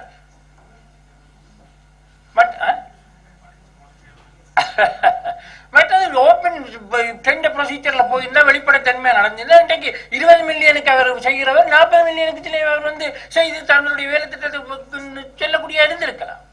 நாங்கள் அந்த சந்தர்ப்பத்தை மற்றவர்களுக்கு வழங்கவில்லை. எவ்வாறு கூற முடியும்? அவர்கள் தான் கூட கப்படம் தருகிறார்கள் என்று. அடுத்தது நான் இதுதான் தூசு தட்டுற விடயம். நடப்பு விடயங்களுக்கு வந்தால் நான் குயிக்கா வருவேன். நடப்பு விடயங்களுக்கு வந்தால் இந்த கோஆபரேட்டிவ் ஏற்கனவே 2 கௌரவ உறுப்பினர் பேசின வடிவா இந்த பெனதென்னை அறிவு அபிவிருத்தி கிளிநொச்சி பெனதென்னை அப்படின்னு நான் திருப்பி சொல்லவில்லை. அவர்களுடைய குறைபாடு கௌரவ அமைச்சர் அவர்களே, நீங்கள் ஞாபகம் இருக்கும் மருதங்கணியில ஒரு கோஆபரேட்டிவ் நிறுவனம் லெட்ட கெட்ட பிள்ளையா பாவிச்சென்ற காணி உங்களுடைய உறுப்பினர்களை போட்டு அந்த நிர்வாக குழுவை நடைமுறைப்படுத்தினீங்க. 30 தொடர்ச்சியில இருக்கு. ஆனால் அங்க பாரிய ஊழல் நடந்த ஒரு சபையில ஒரு கோஆபரேட்டிவ் கூட்டுறவு சங்கத்துல உங்களுடைய அதிகாரிகள் நடந்து கொண்ட முறையே அந்த பிள்ளையாச்சுடைய ஏற்கனவே கௌரவ உறுப்பினர் சுட்டிக்காட்டோடைய நான் திருப்பி சுட்டிக்காட்டி நேரத்தை எடுக்க விரும்பவில்லை. அந்த procedure adopted is wrong. Quantify பண்ணப்பட இல்லை. அங்க நான் ரிப்போர்ட் வாங்கிச்சேன். அந்த ரிப்போர்ட்ல இவ்வளவு ஒவ்வொரு எத்தனையோ குற்றச்சாட்டுகள் சொல்லி ஒவ்வொரு குற்றச்சாட்டுலையும் அது குவான்டிஃபை பண்ணப்பட்டாதான் உறுப்பினருக்கு இவ்வளவு செய்திருக்காங்க. அங்க குவான்டிஃபை பண்ணப்பட இல்லை. 2வது காலவாசம் கொடுக்கல அந்த கூட்டம் நடக்கிறதுக்கு முன்னுக்கே ரிப்போர்ட் அனுப்பப்பட இல்லை. அடுத்த முக்கியமான விடையை நீங்க கவனிக்க வேண்டும். இந்த உறுப்பினர்கள் என்ன செய்யுது, நீங்கள் சட்டத்தை மாற்றணும். பணிப்பாளர் சபை ஒரு அதிகாரம் இருக்கு, உங்களோட கோஆபரேட்டிவ் ஆக்டிவிட்டிகளை தண்டம் விதிக்கலாம். ஏதாவது அந்த குற்றம் என்னன்றது அங்கே கிளியரா இல்லை, எவ்வாறு தட்டம் விதிக்கலாம் இல்லை. They have the absolute discretionary power. தண்டம் விதிச்சுட்டு அடுத்த முறை எலெக்ஷனுக்கு நிற்கலாம். இது கோஆபரேட்டிவ் ஆக்டில் உங்களோட இதுல இருக்கிற ஒரு பண்ணத flows. You see, the board can just say, so and so has இவ்வளவு தண்ட பணத்தை போட்டு வர்றது. So he can't contest the election next time. That has to go through the judicial process. அது நீதிமன்ற முறைக்குள்ளால போகணும். இங்க இருக்கிற தற்சமயம் இருக்கிற சட்ட ஏற்பாடின்படி பணிப்பாளர் சபை தீர்மானிக்குது, இவர் குற்றம் செய்தார், அவருக்கு 5000 ரூபாய் 2000 ரூபாய் தண்டம் உண்டா, அவர் he can't stand for election the next time. So தங்களுடைய எதிரிகளை ஒதுக்குவதற்கு மீண்டும் பணிப்பாளர் சபைக்கு வராமல் இருக்கிறதுக்கு அந்த சட்டத்தில் இருக்கிற ஏற்பாடு. அதனால தயவு செய்து உங்களுடைய சட்டத்தை கெதியா, இன்றைக்கு 3 வருஷம் ஆச்சுது, உங்களுடைய நியதி சட்டத்தை கெதியா கொண்டு வாருங்கள். நாங்கள் அதை பற்றி விவாதிக்கும் போது வாரான என்னென்ன அதில் நாங்கள் சேர்க்க வேண்டும் என்பதை விவாதித்து அதை நாங்கள் கூடின இன்னும் கனவிடயங்கள் இருக்கு. நான் அந்த பாலிசி விடயத்துக்கு விரல என்றால் நியதி சட்டம் இன்னும் விராதபடியால் நியதி சட்டம் விரக்காத எப்படியான பல விடயங்களை நாங்கள் உள்வாங்கணும். ஆனால் நீங்கள் தயவு செய்து இந்த கோஆபரேட்டிவ்களை ஒரு கோஆபரேட்டிவ்க்கு ஒரு மாதிரியான ட்ரீட்மெண்ட், இன்னொரு போர்ட்டுக்கு ஒரு மாதிரியான ட்ரீட்மெண்ட் வேண்டாம். இந்த கோஆபரேட்டிவ் பிள்ளை செய்தால் லெட்டரேட்ல பிள்ளை விட்டால் நீங்கள் அவ்வளவு நடவடிக்கை எடுக்கிற மாதிரி அந்த கோஆபரேட்டிவ் பிள்ளை விட்டு கண்டால் உங்கள் அதிகாரிகள் சரியாக நடக்கவில்லை என்றுதான் எங்கள் குற்றச்சாட்டு, உங்கள் மீது அல்ல. அதனால் உங்கள் அதிகாரிகளை சரியாக நடக்க வையுங்கள், இல்லாட்டி நீங்கள் உங்களுடைய அதிகாரத்தை பாவீங்கள். மற்றது இன்னும் 2 விஷயத்தான். பேருக்கு சிபிஜி மாட்டு கொடுக்க நான் கம்ப்ளைண்ட் என்னென்றால், இந்த மாடு நாங்கள் சிபிஜியில வாங்க போறதால மாடை களவெடுத்து கொண்டு வந்து விற்கினேன். மேய்ச்சலுக்கு போற மாடு சார் களவுக்கு நிறைய போகுது. உங்கள் பக்கத்தில் நீங்கள் போனீங்கன்னா கோம்பியமணல் உங்கள் பக்கத்தில் நிறைய ஒரு நாளும் களவு. நாங்கள் சிபிஜிக்கு அப்ப நீங்கள் உங்களுடைய அதிகாரிகளுக்கு சொல்ல வேண்டியது முக்கியமாக, நாங்கள் சிபிஜிக்கு வாங்குகின்ற மாடுகள் எங்க இருந்து வருகிறது, வேண்டிய ஒரிஜினல் என்னன்றதை சரியாக ட்ரேஸ் பண்ணி உறுதிப்படுத்தாமல் மாடுகள் வாங்க வேண்டாம். ஏன்னா களவெடுத்துட்டு இந்த மாட்டுக்காண்டி சார் களவெடுத்துட்டு கொண்டு வந்து விற்கிறாங்க. ஒரே மாடு தான் நினைக்கிறேன், அவர் சர்வேதன் சொன்ன போல ஒரே மாடுகள் தான் சுத்தி கொண்டிருப்பதாக கொண்டு ஒரே மாடு சுத்துறது வேறபடியும் மாடு களவெடுக்கப்படுகின்றது. உங்களுக்கு அந்த கம்ப்ளைண்ட் வந்தது எனக்கு தெரியும். அதாவது தயவு செய்து இதே ஒரு கணக்கு கொள்ளுங்கள். அதே நேரத்தில் இவ்வளவும் சின்ன கட்டாயம் கொள்ளணும் வேண்டாம். நான் சிற்றுண்டி காலையில கூட சாப்பிடுறோம் கௌரவ முதலமைச்சர் சொல்லியிருந்தார், கண்டவாட்டு கடைகளில் போய் சாப்பிட வேண்டாம். ஆனால் உங்களோட அம்மாச்சி ஒரு நல்ல கடை, சுகாதாரமான கடை, அதை என்ன நீங்கள் ஏற்படுத்த வேண்டும். வேணும்டா எனக்கு தெரிந்த அந்த சிபிஜிக்கு மேலும் அதிகமான நிதிகள்ல இருந்து நாங்கள் அப்படியான ப்ராஜெக்டுக்கு நானும் உதவி செய்ய காத்திருக்கின்றேன். ஏன்னா சுத்தமான கடை எங்களுக்கு வேண்டும், அதை நீங்கள் செய்வதை நான் பாராட்டுகின்றேன். நன்றி. எனக்கு இந்த கூட்டுறவை நாங்கள் கடந்த வருடமும் இந்த பட்ஜெட் விவாதத்தின் போது அபிவிருத்தி செய்ய வேண்டும் என்ற கோரிக்கை முன்வைத்திருந்தோம். இந்த கூட்டுறவின் அபிவிருத்தி செய்வதன் ஊடாக மக்கள் மத்தியிலும் ஒரு கூட்டுறவு வழக்கம் கூடியதாக இருக்கும். நிச்சயமாக அதில் கூடுதலான கவனத்தை கௌரவ விவசாய அமைச்சர் அவர்கள் மேற்கொள்ள வேண்டும். நாங்கள் இதில் குறைபாடுகள் என்று கூறவில்லை, சிலவற்றில் கூடுதலான கவனத்தை கொண்டிருக்க வேண்டும் என்று விரும்புகின்றோம்.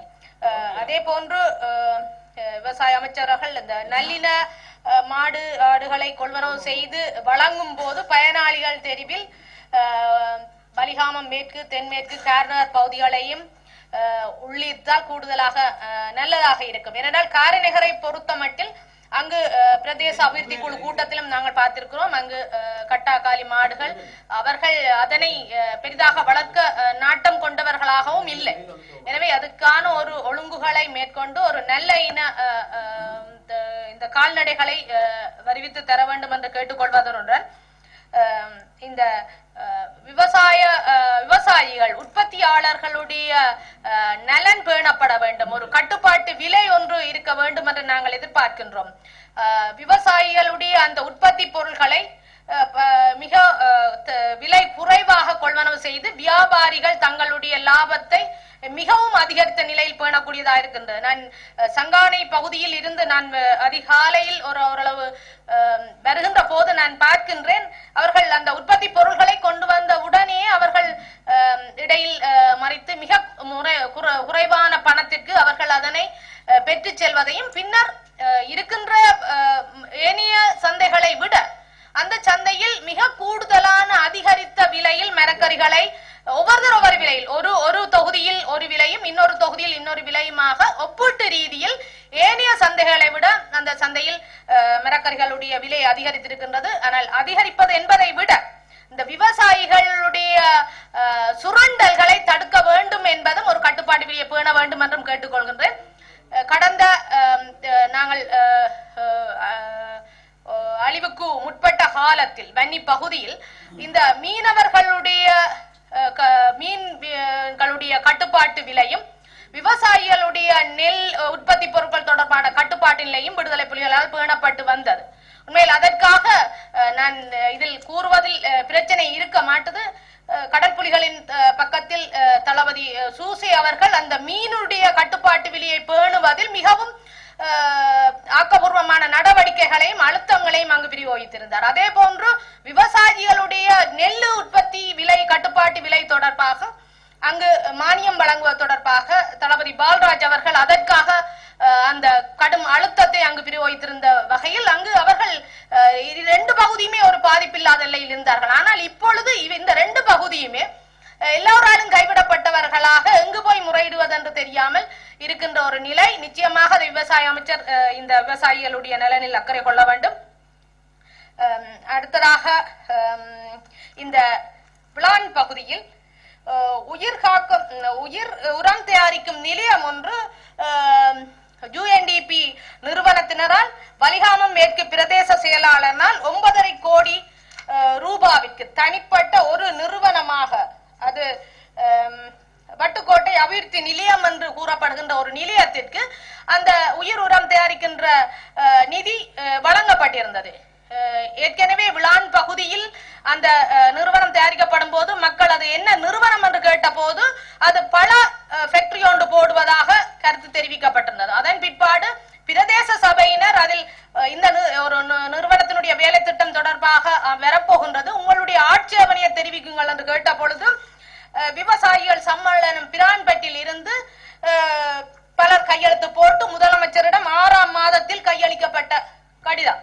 ஆனால் அந்த வேலை திட்டம் நடைபெற்றது. அதன் பின்னர் தான் மக்களுக்கு அந்த தெரிய வந்தது அது உயிருரம் தயாரிப்பது. இதற்கு சுகாதார PHIயினுடைய அனுமதி பெறப்படவில்லை. எனவே அந்த அனுமதி கிடைக்காத பட்சத்தில் தங்களுக்கு ஏதோ ஒரு ஆபத்தான ஒரு அபிவிருத்தி வேலை திட்டம் ஒன்று அங்கு நடைமுறைப்படுத்தப்பட போகிறதாக மக்கள் கருத்து தெரிவித்திருந்தார்கள். எனவே அவர்கள் அதற்கான தடையை கோரியிருந்தார்கள். ஆனால் இன்று வரை இதற்கு முதலமைச்சரிடம் இருந்து என்ன இது போனது என்று எங்களுக்கு தெரியவில்லை. ஆனால் ஒரு 9.5 கோடி காசு என்பது தனிப்பட்ட ஒரு நிறுவனத்திற்கு இவ்வாறு கொடுக்கப்பட்டு இருக்கின்றது. இது தொடர்பாக கௌரவ விவசாய அமைச்சின் அமைச்சிடம் அனுமதி பெறப்பட்டதா என்ற கேள்வியும் இங்கு எழுகின்றது. அதே நேரம் வலிகாமம் மேற்கு அபிவிருத்தி குழு கூட்டத்தில் இந்த விவாதம் இந்த அபிவிருத்தி தொடர்பான எந்த ஒரு திட்டமும் அங்கு முன்வைக்கப்படவில்லை. அது மட்டுமல்ல, அந்த மக்களுக்கு கூறிய கருத்தின்படி யாழ் மாவட்ட செயலகத்திலும் இது தொடர்பான தாங்கள் பிரச்சனையை முன்வைப்பதாக அந்த பிரதேச செயலாளர் தெரிவித்திருந்தார். ஆனால் இன்று வரை அது தெரிவிக்கப்பட்டதாக எங்களுக்கு தெரியவில்லை. ஆனால் நிச்சயமாக நான் பார்க்கின்றேன் பல சர்வதேச நிறுவனங்கள் அல்லது அமைப்புகள் எங்களிடம் தொடர்பு கொள்ளும் போது அவர்கள் கேட்கின்றார்கள், போரினால் பாதிக்கப்பட்ட இடம் என்கின்றீர்கள், நாங்கள் பல அபிவிருத்தி திட்டங்களை பல நிறுவனங்கள் ஊடாக செய்கின்றோம், அதுக்கு பல நிறுவனங்களையும் சொல்கின்றார்கள். ஆனால் இவ்வாறு ஒரு தனிப்பட்ட ஒரு நபருக்கு இவ்வாறான நிதியை திருப்பி விட்டது எந்த காரணத்திற்காக என்பது தெரியவில்லை.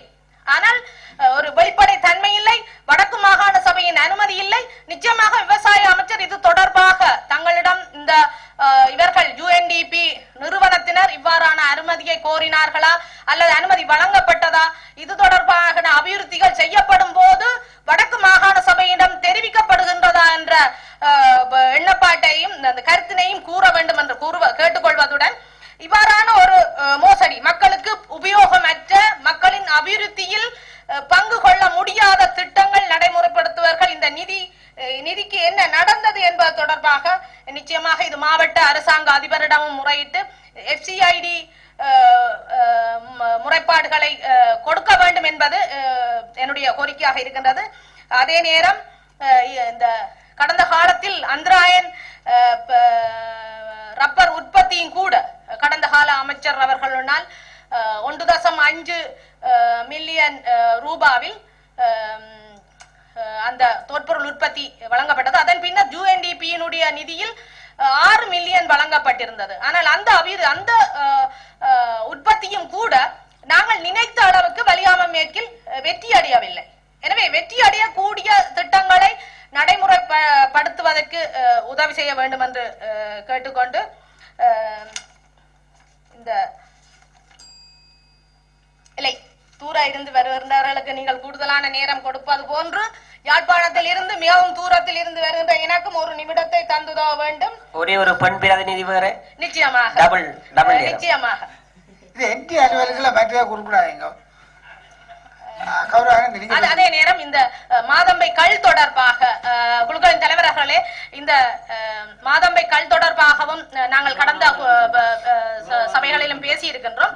ஆனால் பொதுவாகவே வடக்கு மாகாணத்தில் இந்த மது பாவனையை குறைக்கும் நோக்கில் இவற்றுக்கான தடைகளை நாங்கள் சட்ட ஏற்பாடுகள் ஊடாக செய்யணும். நிச்சயமாக குடும்ப வன்முறைகளுக்கு கூட இந்த மது பாவனையின் அதிகரிப்பு தான் காரணமாக இருக்கின்றது. பல குடும்பங்கள் பிரிவதற்கும் குழந்தைகள் வீட்டில் நடக்கின்ற சண்டைகள் காரணமாக கல்வியில் அக்கறை இல்லாமல் உளவியல் ரீதியான தாக்கத்திற்குள் ஆளாகி இருப்பதும் இந்த மதுபாவனை தான். எனவே வடக்கு மாகாணத்தில் ஒரு சட்டவாக்கம் ஒன்றை நியதி சட்டம் ஒன்றை உருவாக்க வேண்டும்.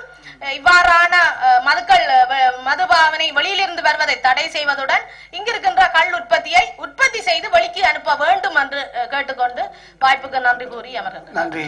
புகையிலை போன்றவற்றை பயிரிடக்கூடாது என்று சொன்னால் கடைசியில முடிஞ்ச பிறகு நாங்கள் தேடாமல் மாற்று பயிரை என்ன செய்ய வேண்டும் என்பதை பற்றி மாகாண விவசாய அமைச்சு மிக விரிவான பயிற்சி வகுப்புகளையும் கருத்தரங்குகளையும் மக்களுக்கு போதிய அளவிலே நடத்த வேண்டும்.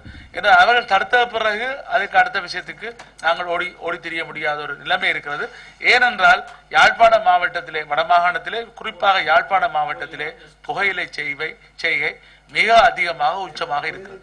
ஆகவே அதை முடிவுக்கு கொண்டு வருவதாக இருந்தால் அடுத்த மாற்று வழியை பற்றி யோசிக்க வேண்டும். இதிலே நீர்ப்பாசன திணைக்களம் சம்பந்தமாக விவசாய அமைச்சு திணைக்களத்திலே இன்னொரு விடயத்தை சொல்ல வேண்டும். அமைச்சிலே இலங்கை இந்தியாவிலே இருக்கக்கூடிய இதிலே தமிழ்நாடு மாநிலம் விவசாயத்துறையிலே பலவிதமான புரட்சியை அபிவிருத்தியை செய்து கொண்டிருக்கிறார்கள். வானொலியிலே நிகழ்ச்சிகளை நடத்துகிறார்கள். எங்களுக்கு அந்த வாய்ப்புகள் இல்லை என்றாலும் கூட எங்களுக்கு டெலிவிஷனோ அல்லது ரேடியோவோ எங்களோட மாகாணத்துக்கு இல்லாத காரணத்தால் இதை ஏற்கனவே தென்னிந்தியாவோடு தமிழகத்தோடு தொடர்பை பேணக்கூடிய அந்த அமைச்சர் விவசாயத்தை இந்த தமிழகத்தினுடைய ஒப்பிட்டு அவர்களுடைய நிபுணத்துவ ஆலோசனையை பெற்று முன்னேற்றுவதற்கான ஆலோசனைகளை வழிநடைகளை செய்ய வேண்டும். நீர்ப்பாசன திணைக்களம் சம்பந்தமாக ஏற்கனவே பல உறுப்பினர்கள் தங்களுடைய கருத்துக்களை குளங்கள் சம்பந்தமாக சொன்னாலும் இப்பொழுது எங்களுடைய பல உறுப்பினர்கள் சொன்னது போல 2500 கோடி ரூபாய் மில்லியன் பில்லியன் என்று கழிச்சா சனத்துக்கு விளங்காது. அதுதான் உள்ள பிரச்சனை. உதாரணமா நான் பல சம்பவங்களை என்னால் சொல்ல முடியும். சரி, மில்லியன்ல நீங்கள் உத்தியோகபூர்வ ஆவணங்களை நாங்கள் பேணுகின்றோம். 2300 கோடி என்பது இப்ப 2500 கோடி 2500 கோடி, அது 3000 கோடிக்கு போகக்கூடிய அளவுக்கு இருக்கின்றது இந்த யாழ்ப்பாணத்துக்கான குடிநீர் திட்டம். அது 3 விடயங்களை ஒருங்கிணைந்த விடயம். ஒன்று, நீர்ப்பாசன இரண்டமடு குளத்தை விரிவாக்கி அங்கே இருக்கக்கூடிய விவசாயிகளுக்கு அங்கே அவர்களுக்கு வசதிகளை மேம்படுத்துவது. இன்னொன்று யாழ்ப்பாணத்துக்கான குடிநீர் திட்டம். இன்னொன்று யாழ்ப்பாண மாநகர சபைக்கான பாதாள சாக்கடை திட்டம், சுவரேஜ் ஸ்கீம். இன்றைக்கு மிகப்பெரிய குடிசன பரம்பல் அதிகமாக இருக்கின்றது. குறிப்பாக யாழ்ப்பாண மாநகர எல்லையில் இருக்கக்கூடிய கரையோர பிரதேசங்களிலே சுகாதார நிலைமை மிக மோசமாக இருக்கு. ஆகவே இதை செய்வதற்கு இப்பொழுது நாங்கள் விட்டு வெறுமனே இரண்டமடு திட்டத்துக்கு தான் நாங்கள் செலவழிக்க போகின்றோம் என்றால் விவசாயிகளுக்கு செய்ய வேண்டாம் என்று நாங்கள் சொல்லவில்லை. இது தமிழக விடுதலை புலிகளுடைய காலத்திலே விவசாயிகளுடைய பூரண சம்மதம் பெற்று அங்கே சம்மதம் எடுக்கப்பட்டது. ஜெய்கா நிறுவனம் இதை பற்றி பேசிய பொழுது பாராளுமன்ற உறுப்பினர் என்ற வகையில் நாங்கள் பல பேச்சுவார்த்தைகளை நானும் கலந்து கொண்டிருந்தேன். ஆனால் ஜெய்கா நிறுவனம் சில கட்டுப்பாடுகளை கடுமையாக விதித்த காரணத்தால் விடுதலை புலிகள் அதை ஏற்றுக்கொள்ளவில்லை. ஆகவே மற்றது வேறு எந்த பிரச்சனையும் இருக்கவில்லை. யாழ்ப்பாணத்துக்கு தண்ணி கொடுக்கிறதோ, தீவு பகுதிக்கு தண்ணியை கொண்டு போவதோ, பாதாள சாக்கடை திட்டத்திலோ எந்த பிரச்சனையும் இல்லை. இன்றைக்கு உலகம் 2020ஆம் ஆண்டிலே உலகிலே எல்லோருக்கும் சுத்தமான குடிநீர் என்று சொன்னால் இன்றைக்கு யாழ்ப்பாணம் வடமாகாணம் இன்றைக்கு என்னத்திலே இருக்கிறது? பாதாள சாக்கடை திட்டம் 1% கூட எங்களிடம் இல்லை. நன்னீர் திட்டத்திலே நாங்கள் எத்தனை வீதத்திற்கு இருக்கின்றோம்? குடிநீர் திட்டத்திலே இல்லை. இன்றைக்கான மேல் மாகாணம் துறக்க மற்ற மாகாணங்கள் விரைவாக முன்னேறி இருக்கின்றன. இதுக்கு ஒரு மாற்று திட்டம் என்று நாங்கள் சொன்னோம், கடல் நீரை குடிநீராக்குகின்ற திட்டம் என்று. இப்பொழுது அங்கே மக்கள் பிரதிநிதிகளிலே ஒரு சிலர் கடல் நீர் குடத்துக்கு விட மாட்டோம் என்கிறார்கள், இங்கே இரண்டமடு திட்டத்திலே விட மாட்டோம் என்கிறார்கள். கடைசியா இப்ப எங்க போவது? ஆகவே நாங்கள் ஒன்றை சொல்லலாம், உலக சுகாதார நிறுவனத்தினுடைய அந்த எண்ணிக்கை அவர்களுடைய நியமத்தின்படி ஒரு குளத்திலிருந்து 65 வீதம் தான் விவசாயத்துக்கு பயன்படுத்த முடியும். மீதி 35 வீதத்தை சுகாதார குடிநீர் தேவைக்கும் கைத்தொழில் தேவைக்கும் இண்டஸ்ட்ரியல் பர்பஸுக்கும் பாவிக்கலாம் இருக்கு. நாங்கள் எதிர்பார்ப்பது 5 அல்லது 10 வீதத்தை தான் எதிர்பார்க்கிறோம். அங்கே அணைக்கட்டு உயர்த்தப்படுகிறது. ஆகவே இதை நாங்கள் சரியாக செய்யவில்லை என்றால், இது இன்றைக்கு ஆசிய அபிவிருத்தி வங்கி இதே போல பிரான்ஸ் நிறுவனத்தினுடைய செயற்பாடு, இதை மீளாய்வு செய்து இப்பொழுது கடல் தண்ணியை கொண்டு வரும் சொன்ன அவர்கள் சொல்லிவிட்டார்கள், நீங்கள் யாழ்ப்பாண டவுனுக்குள்ள குடிய தண்ணியை கொண்டு வந்து காட்டுங்க, அதுக்கு பிறகு பாதாள சாக்கட்டத்தை பற்றி பரிசீலிப்போம். ஒரு சர்வதேச நிறுவனத்தினுடைய பணத்தை பெறுவதாக இருந்தால் ஒரு விளங்க 10 நாடுகளில் வேண்டியது. திருப்பி அவர்களுக்கு திட்ட அறிக்கைகளை தயாரித்து கொடுத்து செய்கின்ற பொழுது இது பார்த்தால் என்ன நடக்கும் சொன்னா, சிக்கலை பார்த்தா அந்த பேச்சு பல்லக்கு தம்பி கால்நடை அல்ல சுவம்பெரும் ஆள் தப்பான்ற மாதிரியான நிலைமையில்தான் போய்கொண்டு. ஆகவே எங்களுடைய மக்களுக்கான இந்த திட்டத்தை மிக விரைவாக இல்லை வேண்டுமென்றால் மாற்றுதலை நாங்கள் செய்வோம். இளநடையிலிருந்து எடுப்போம், ஒரு வறட்சியான காலத்தில் அங்கு எடுக்காமல் விட்டு கூட கடல் தண்ணீர் எடுப்போம். அது நாங்கள் இரண்டு மக்களையும் சம்மதிக்க வைக்கலாம். அந்த பகுதியை விவசாயம் செய்வர்களையும் இதே போல வடமராட்சி கிழக்கு பகுதியில் இருக்கக்கூடிய மரதங்கனியில் இருக்கக்கூடிய கடத்தொழிலாளரோட அந்த மக்களுடன் நான் பேச தயாரா இருக்கிறேன், அவருடைய சம்மதத்தை பெற தயாரா இருக்கிறேன். ஆகவே அங்கில் என்றால் இங்கேயும் விட மாட்டோம் என்ற ஒரு நிலைமை இருக்கிறது. ஆகவே மக்களுக்கு இன்றைக்கு ஒரு சுத்தமான குடிநீர் தேவை, சுகாதாரமான நிலைமைகள் தேவை. இதை உடனடியாக மறுசீரமைத்து எங்களுக்கு ஒரு இடைக்கால அறிக்கையை முதலமைச்சர் அவர்களும் விவசாய அமைச்சரும் ஆக கூடுனது 2 மாதத்துக்குள்ளே இந்த அவையிலே சமர்ப்பிக்க வேண்டும். இதனுடைய முன்னேற்றம் என்ன செய்ய போறோம், செய்ய இயலாது என்ற இது முக்கியமான விஷயம். அப்படி இல்லாவிட்டால் ஒரு விசேடமான ஒரு முழு நாள் அல்லது 2 நாள் விவாதத்துக்கு கௌரவ குழுக்கள் அவைத்தலைவர் அவர்கள் எங்களுக்கு ஏற்பாடு செய்திட வேண்டும். இதை பற்றி நாங்கள் விரிவாக பேசுவோம். அதைவிட கால்நடை உற்பத்தி சுகாதார திணைக்களம் என்று இன்றைக்கு அவர்களுக்கு பல குறைபாடுகள் இருக்கின்றன, வாகனங்களிலே வேறு பிரச்சனைகள் இருக்கின்றன என்றால் அதை மேம்படுத்துவதற்கு வேறு ஏதாவது நிறுவனங்களிடம் இருந்து அல்லது ஐக்கிய நாடுகள் சபையினுடைய நிறுவனங்களிடம் இருந்து ஏதாவது உதவிகளை அல்லது USAID போன்றவற்றிடம் அவர்கள் தனிப்பட்டவர்களுக்கு கோடிக்கணக்கில் கொடுக்கிறார்கள். எங்களுக்கு தாங்கள் கால்நடை சுகாதார திணைக்களத்தை மேம்படுத்துவதற்கு USAID தான் அல்லது சர்வதேச நிறுவனங்களிடம் நாங்கள் கேட்க வேண்டும். இன்னொரு விடயம், பல உறுப்பினர்கள் சொன்னது போல ஆடு மாடு வேண்ட விஷயத்துல வெளிமாகாணத்திலிருந்து கொண்டு வரும் என்று சொல்றார்கள். அது இப்போ இங்கே இருக்கிற மாட்டை வண்டி தர்றதுக்கே இவ்வளவு பாடுபடா கிடக்கிருந்தால் வெளிமாகாணம் என்று நாங்கள் கொடுத்தோம் என்றால் 2020க்கு தான் சில நேரம் ஆடல மாடு வரும். இது அவர்களுக்கு இருக்க நடைமுறை பிரச்சனை. ஆகவே இதை தீர்ப்பதற்கு விவசாய அமைச்சு ஒரு விற்பனை கூடம் போல 25 அல்லது 50 மாடுகளை கொண்டு வந்து பராமரித்து மக்களுக்கு வித்து அதை அந்த நல்லின மாடுகளை அல்லது உயர்ந்த பாலை பெறக்கூடிய இனங்களை எங்களுடைய மக்களுக்கு விட வேண்டும். இல்லாவிட்டால் நாங்கள் சும்மா நுவரெலியாலவே வேண்டலாம், நியூசிலாந்தில வேண்டலாம், ஆஸ்திரேலியாவில் வேண்டலாம் என்று காய்ச்சி கொண்டிருந்து வேலை இல்லை. அதை நடைமுறையிலே அந்த சீதோசன நிலைமையிலே அந்த ஆடுகள் மாடுகள் வளருமா இல்லையா? எங்களுடைய அமரர் தொண்டமான அவர்கள் மலையத்தில் எவ்வளவு பெரிய புரட்சியை செய்திருக்கிறார். தென்னிந்தியா இந்தியாவிலிருந்து ஆடுகள் இனத்தை கொண்டு வந்திருக்கார், மாடு இனத்தை கொண்டு வந்திருக்கார். ஏன் எங்களால் முடியாது? எனவே அந்த விடயங்களையும் சீர்தூக்கி பார்க்க வேண்டும். மற்றது கூட்டுறவு அபிவிருத்தி கூட்டுறவு ஊழியர் ஆணைக்குழு, கூட்டுறவு ஊழியர்களுடைய நிலைமை மிகவும் பரிதாபமாக இருக்கிறது. அவர்களை ஒரு நிரந்தர ஊழியர்களாக்கி நிரந்தர திட்டத்தை செய்வதற்கான வழிமுறைகள் காணப்பட வேண்டும். இன்றைக்கு கூட்டுறவு நட்டத்திலே போய் கொண்டிருக்கேன்னு சொல்றார்கள்.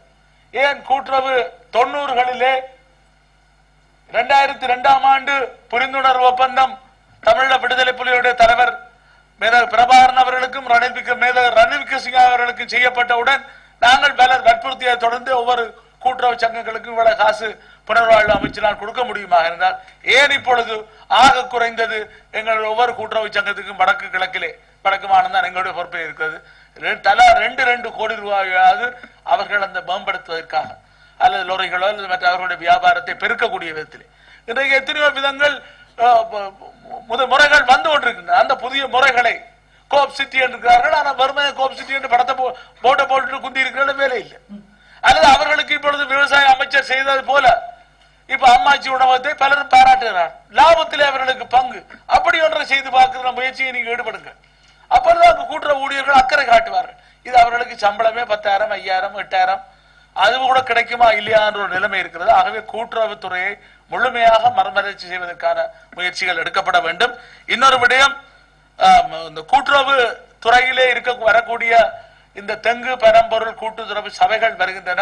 அதிலே பல உறுப்பினர்கள் கௌரவ சிவயோகன் போன்றவர்கள் சொன்னார்கள். 1977ஆம் ஆண்டு பாராளுமன்ற உறுப்பினர்களாக எங்களுடைய தலைவர்கள் அமரர்கள் அமிர்தலிங்கம், சிவசம்பரம் ஆகியோர் தெரிவு செய்யப்பட்டதை தொடர்ந்து அமரர் ராஜலிங்கம் அவர்களுடைய ஒத்துழைப்போடு தான் திக்கம் வடிசாலை பன்முகப்படுத்தப்பட்ட நிதியிலிருந்து 11 பேருடைய பங்களிப்போடு ஆரம்பிக்கப்பட்டது. ஆகவே நாங்கள் மத்திய அரசாங்கத்திடம் கெஞ்சி கேட்டுக்கொண்டிருந்து வேலை இல்லை. இப்பொழுது கூட ஸ்பிரிட் அவர்களுடைய எரிசாராயம் விற்கப்பட்டிருக்கிறது. தலா 10,000 ரூபாய் காவலுக்கு இப்பவர்களுக்கு கொடுத்திருக்காரு. இப்ப 2-3 மாதமா அவர்களுக்கு சம்பளம் இல்லையா, அந்த காசும் இல்ல, வந்து கேட்கிறார்கள் 10,000 வண்டி தர்றதுக்கு ஏதாவது வழி செய்யுங்க. இப்படி அவர்கள் பிச்சை எடுத்துக்கொண்டு தெரிய முடியாது. ஆகவே இந்த இடத்திலே நாங்கள் வடக்கு மாகாண சபை எத்தனையோ தடவை அந்த அமைச்சருடன் இந்த அமைச்சருடன் பேச்சுவார்த்தை சொல்லிக் கொண்டிருக்கிறார்கள். பனம்பொருள் அபிவிருத்தி சபைக்கு ஆள் மாறிக்கொண்டிருக்கிறார்கள். அந்த கூட்டுறவு சங்கத்தை வடக்கு மாகாண சபை பொறுப்படுத்தி செய்யுமாக இருந்தார். இப்பொழுது கௌரவ திருமதி அனந்தி அவர்கள் சொன்னார்கள், மாதம்பேலிருந்து வர்ற கள்ளால பிரச்சனையா இருக்கு, கள்ள தடை செய்ய சொல்லி கேட்கிறார்கள். நான் சொல்ல விரும்புகின்றேன், மது பாவனையை குறைக்க வேண்டும். அதை நாங்கள் ஏற்றுக்கொள்கின்றோம். நான் மது பாவிப்பது இல்லை. இருந்தாலும் மது பாவிக்கிறவரை கள்ளச்சாராயம் குடிக்க மாதிரி அனுப்பக்கூடாது. ஆகவே தென்னஞ்சாராயம் பெருஞ்சாராயத்தை நாங்கள் ஊக்குவிக்க வேண்டும். ஏன் கல்லை நாங்கள் ஒரு போத்திலே அடைக்க முடியாவிட்டால் நவீனமாக டின்களிலே அடைத்து வெளிநாடுகளுக்கு ஏற்றக்கூடிய விதத்திலே ஜப்னா டோடி என்றால் அதை வாங்கி குடிக்கிறதுக்காக ஆயத்தமாக இருக்கின்றார்கள். நான் பகிரங்கமாக இந்த சபையில சொல்ல விரும்புகிறேன், அவ்வாறான ஒரு முயற்சியை நீங்கள் யாராவது கூட்டுறவுத்துறை அமைச்சரோ அல்லது கௌரவ சிவயோகன் போன்றவர்கள் ஒருங்கிணைப்பாளராக இருந்தால் எனக்கு வருகின்ற என்னுடைய நிதியிலிருந்து ஒரு ஆக குறைந்தது 1 மில்லியனை அதுக்கு மேலே தருவதை பற்றி நான் தீவிரமாக பரிசீலிக்கிறேன். நாங்கள் செய்து காட்ட வேண்டும். இல்ல நான் 60 லட்சம் தான். கௌரவ அவைத்தலைவர் அவர்களே, ஒரு சிறிய ஒரு வேண்டுகோள், இந்த கள்ளு கொடுப்பதை ஊக்குவிக்க வேண்டும் என்ற வார்த்தையை அதிலிருந்து எடுத்து விட வேண்டும் என்று நான் கூறுகிறேன். இந்த சபை கள்ளு குடிக்க பேச சரியில்லை. அதாவது சட்டவிரோதமான பானங்களை பாவித்து இருப்பதை விட கள்ளு, உங்களுக்கு தெரியும், புலால் உண்ணாமை என்று வந்தாலும் கூட கள்ளு மருத்துவ குணங்கள் இருக்கின்றது என்று சொல்லப்படுகின்ற காரணத்தினால் தான் நாங்கள் கல்லை பற்றி சொல்லுகின்றேன். இல்ல கௌரவ சிவனேசன் அவர்கள் சொல்லியது போல நாங்கள் ஏமாற்றுவதற்கான வார்த்தை அல்ல. 99 லட்சம் வந்தாலும் நான் இந்த இதை பொறுப்பெடுக்க மாட்டேன் என்று சொன்னேன். 1 கோடியை எங்களால் பெற முடியும். 100 லட்சத்திலே ஆக குறைஞ்சது 10 லட்சம் ரூபாவை இந்த படத்துக்கு ஒதுக்குவதோடு கிளிநொச்சி முல்லைத்தீவு மாவட்டங்களுக்கும் தலா 5 லட்சம் ரூபாவை நான் ஒதுக்க தயாராக இருக்கின்றேன் என்று சொல்லிக்கொண்டு இதை எங்களுடைய பின்பற்றி போர்நாள் அழிவடைந்தவர்களுக்கும் வறுமை கோட்டுக்கு கீழே இருக்கக்கூடிய சமூகங்கள் தொழில்களை முன்னேற்றுவதற்கு நாங்கள் முன்னுழைக்க வேண்டும். கௌரவ அமைச்சர், விவசாய அமைச்சர், கூட்டுறவு அமைச்சர் இதற்கான செயற்பாடுகளை முன்னெடுக்க வேண்டும். 2017 நாங்கள் இதை சாதனிக்க வேண்டும் என்று கூறி விடைபெறுகின்றேன். நன்றி, வணக்கம். நன்றி. அமைச்சுக்குள் இல்லை, அதாவது மத்திய அரசுக்குள் இருக்கின்றது. இதுல மத்திய அரசு மாகாண அரசு என்பதை தாண்டி எங்களுடைய மக்களுக்கு அது தேவை என்பது மிக முக்கியத்துவமானது. அதற்கு ஏதோ ஒரு வழியில மத்திய அரசோட தொடர்பு கொண்டோ அல்லது மாகாண எங்களுடைய அரசினூடாகவோ அவற்றை புனரமைப்பதால் எங்களுடைய மக்கள் அதில் பயனுடைய வாய்ப்பு, அந்த மக்கள் இதை சாப்பிடுவது, இதுதான் அந்த கேள்வி. இதற்கு பதில்களையும் தந்திருந்தார்கள். இது சம்பந்தமாக பாலங்குளம் புனரமைப்பில் கடித தொடர்பு கொண்ட போது தந்ததில் அந்த புனரமைப்புக்கு 18 மில்லியன் ரூபாய் தேவையாக இருக்கின்றது என்று பவனிக்குளம் பிரிவு நீர்ப்பாசன பொறியியலாளர் அலுவலகத்தில் புறப்பட்ட கடிதத்தை கௌரவ அமைச்சர் அவர்கள் எனக்கு அறிய தந்திருந்தார். இந்த 18 மில்லியன் ரூபாவோடு அந்த பாலங்குளம் கிராமத்தினுடைய மக்களுடைய அந்த வாழ்வாதார பிரச்சனை தீர்க்கப்பட்டுவிடும். இதற்கான வழிவகைகள் மேற்கொள்ளப்பட வேண்டும் என கேட்டுக்கொள்கிறேன். நாங்கள் இங்கே ஒவ்வொரு அமைச்சின் பாதத்திலும் உரையாற்றுவது வேணுமென்று குற்றஞ்சாட்டுவதற்காக அல்ல, இந்த தீர்வுகள் செய்யப்படுவதற்கான ஆக்கப்பூர்வமான நடவடிக்கைகளை மேற்கொள்ள வேண்டும் என்பதற்காகவே தவிர வேறொன்றும் இல்லை. இதனோடு தொடர்ந்த குருவிச்சனாச்சியார் ஆற்றுப்பாலம், இருட்டுமடு உடையார்கட்டு குளத்தின்கள் வரும் இருட்டுமடு பகுதியில் 300 மீட்டர் வாய்க்கால் புனரமைப்பு, கடந்த முறை நடந்த ஆலோசனை கூட்டத்தில் அது ஏற்றுக்கொள்ளப்பட்டிருக்கின்றது, ஒதுக்கீட்டில் ஒதுக்கப்பட்டிருக்கின்றது. நன்றி தெரிவிக்கின்றேன். அம்மாச்சி உணவகத்துக்கும் மற்றவர்களோடு சேர்ந்து நானும் என்னுடைய நன்றியை தெரிவிக்கின்றேன். தண்ணி முறிப்பு உடையாகட்டு பவனிக்குளம் புனரமைப்பில் மோசடிகள் இடம்பெற்றதை சுட்டிக்காட்டி தீர்மானம் போடப்பட்டது. அதற்கு விசாரணை குழு அமைத்து அறிக்கை தரப்பட்டும் அந்த அறிக்கையின் தொகுப்பு சபையில் சமர்ப்பிக்கப்படவில்லை. எனவே அதில் கவனம் எடுக்க வேண்டும். இது விவசாய அமைச்சை தாண்டி பிரதம செயலாளரிடம் போய் குழு அமைத்து நடத்தப்பட்டது. அந்த அறிக்கையின் தொகுப்பு தரப்படவில்லை. அடுத்தது, மரம் நடுவதில் உள்ள வேகம் காடழிப்பில் காட்டப்படவில்லை என பல மக்கள் முறையிடுகின்றார்கள். மரம் நடுவதில் காடு பாதுகாப்பு செய்வதில் காட்டப்படுவதில்லை என மக்கள் தான் முறைப்படுகின்றார்கள். குடியாரத்து சம்பந்தப்பட்ட வனப்பகுதியின் நிலைமை பற்றி நான் கதைத்திருக்கின்றேன். படங்களோடும் நடுக்காட்டுக்கு சென்று மக்களோடு பார்வையிட்ட படங்களையும் சமர்ப்பித்திருந்தேன். தடிகள் வெட்டப்பட்டிருக்கும் நிலைமைகள், லட்சக்கணக்கான தடிகள் மரங்கள் தரிக்கப்பட்டு கொண்டு செல்லப்படுவதை நான் ஏற்கனவே பல தடவை சுட்டிக்காட்டி இருக்கின்றேன். அதனுடைய ஒரு தகவல், நாளை மறுதினம் திரும்பவும் 60,000 தடிகள் வெட்டுவதற்கான வேலை திட்டம் வன இலாகாவினூடாக நடைபெற உள்ளதையும் அறிகின்றேன். அதை இங்கே தெரிய தருகின்றேன். காடுகள் இப்படியே அழித்துக் கொண்டு போனால், வன்னியின் காடுகளும் இல்லை என்றால், வடமாகாணம் இல்ல எங்களுடைய இலங்கைக்கு அந்த காடுகள் எவ்வளவு பயன் தருகின்றன என்பது தெரியும். காட்டினுடைய ஏக்கர் கணக்கையும் நேற்று நான் சொல்லியிருந்தேன். இதில் கவனம் செலுத்த வேண்டும் என்பதை சொல்லிக்கொள்ள விரும்புகின்றேன். வேலை வெற்றிடம் சம்பந்தமாக இன்று வர பிந்தி இருந்தாலும் அறிக்கையினூடாக அறியக்கூடியதாக இருந்தது.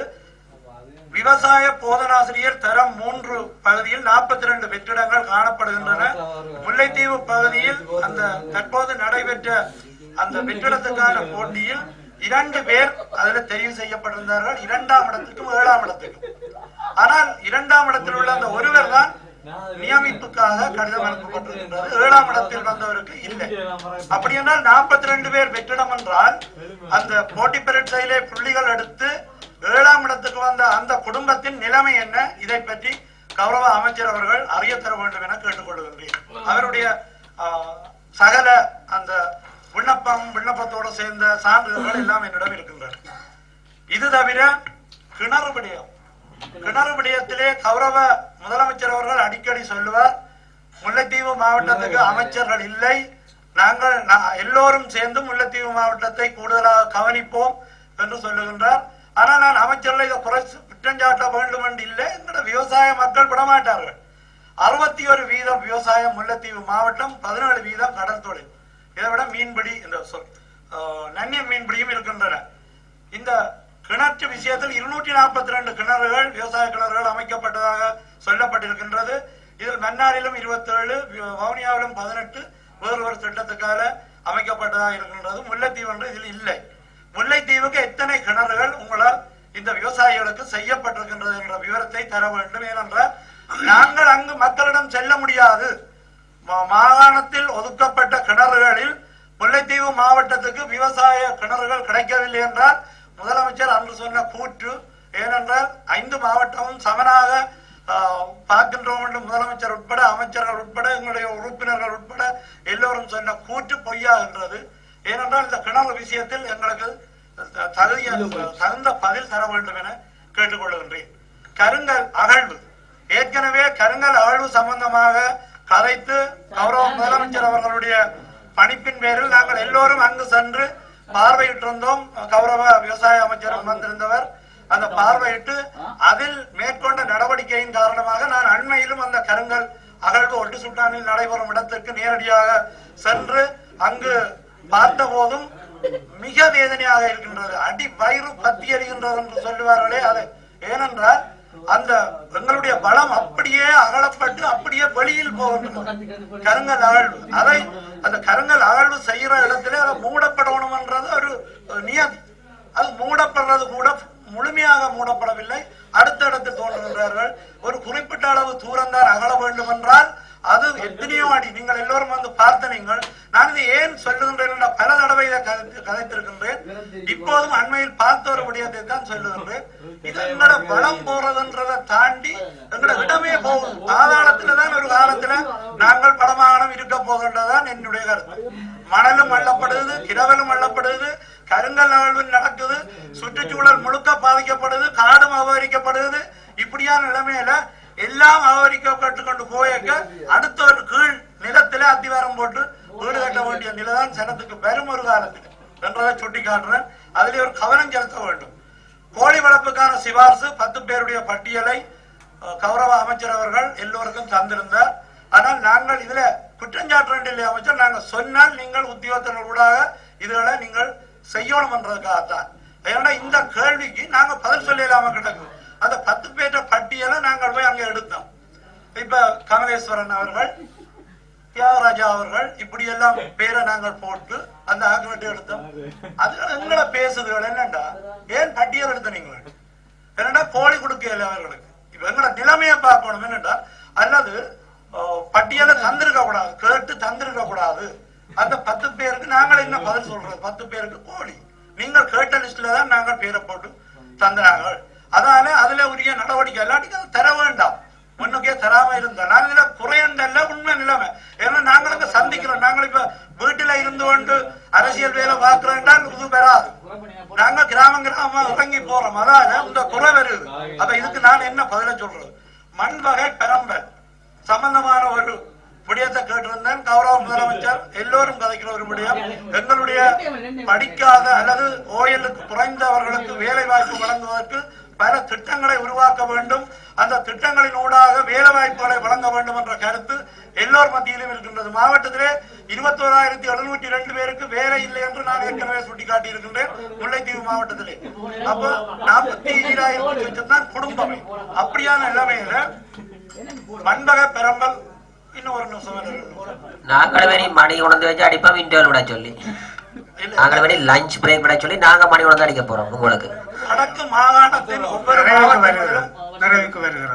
வடக்கு மாகாணத்தின் ஒவ்வொரு மாவட்டங்களிலும் காணப்படும் மண் வகைகளையும் அம்மண் வகைகளுக்கு உயர்ந்த உகந்த பயிர் வகைகள் என்பவற்றை தருவதுடன் இம்மண் வகைகள் வடக்கு மாகாணத்தில் பரம்பி காணப்படும் பரம்பலை வடமாகாணத்தில் மாதிரி வரைபடத்தில் தந்து உதவுமாறு அன்புடன் கேட்டுக்கொள்கின்றேன் என்று விவசாய அமைச்சின் செயலாளருக்கு கடிதம் போட்டிருந்தனர்.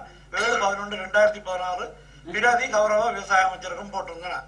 இதுக்கு செயலாளரால உடனே 16ஆம் தேதி ஒரு கடிதம் மாகாண விவசாய பணிப்பாளருக்கு அனுப்பப்பட்டிருந்தது. எனக்கு பிரதி போட்டிருந்தது. இதை தனக்கு செயலாளருக்கு தந்து உதவும்படி இன்றைக்கு 1 மாதம் 6 நாள் ஆச்சு.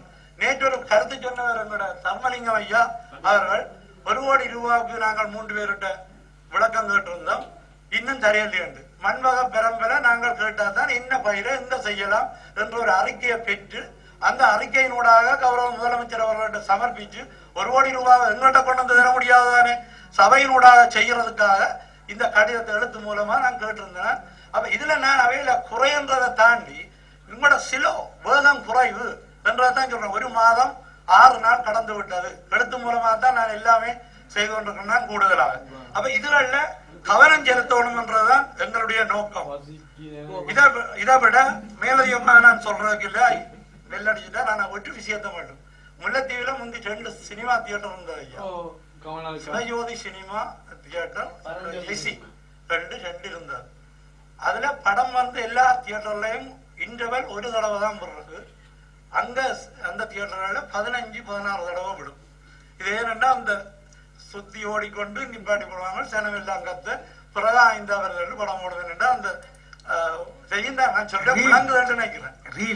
அந்த பில் ஞாபகம் நீங்க பெல் அடிக்க வருது ஐயா. என்னன்னா அந்த ஒவ்வொரு தடவை இந்த பில் அடிச்சு அடிச்சு ஞாபகம் வருது. சரி, இப்ப கௌரவ உறுப்பினர்கள் எல்லாரும் கருத்து சொல்லியாச்சு. இந்த கட்டவெளி எம்பிசி சம்பந்தமாக கௌரவ சுவீரன் அவர்களும் சொன்னார்கள். உண்மையாக இந்த பொதுமக்கள் முறைப்பாட்டு குழுவிலே நாங்கள் எடுத்து அவர்கள் அந்த ஊழியர்கள் குற்றப்பணிச்சா அவர்களுக்கு தண்டனை வழங்க வேண்டியதான். மாகாண பொது ஆணைக்குழுவுக்கு 6 மாதத்துக்கு மேலே அவர்களை பார்த்திருக்க வேண்டிய அவசியம் இல்லை. இப்ப அவர்கள் அது 1 வருஷமாகி இப்ப திரும்ப ரீசெட் பண்ணி இருக்கிறார்கள். எல்லாருக்கும் நோ பேமெண்ட்.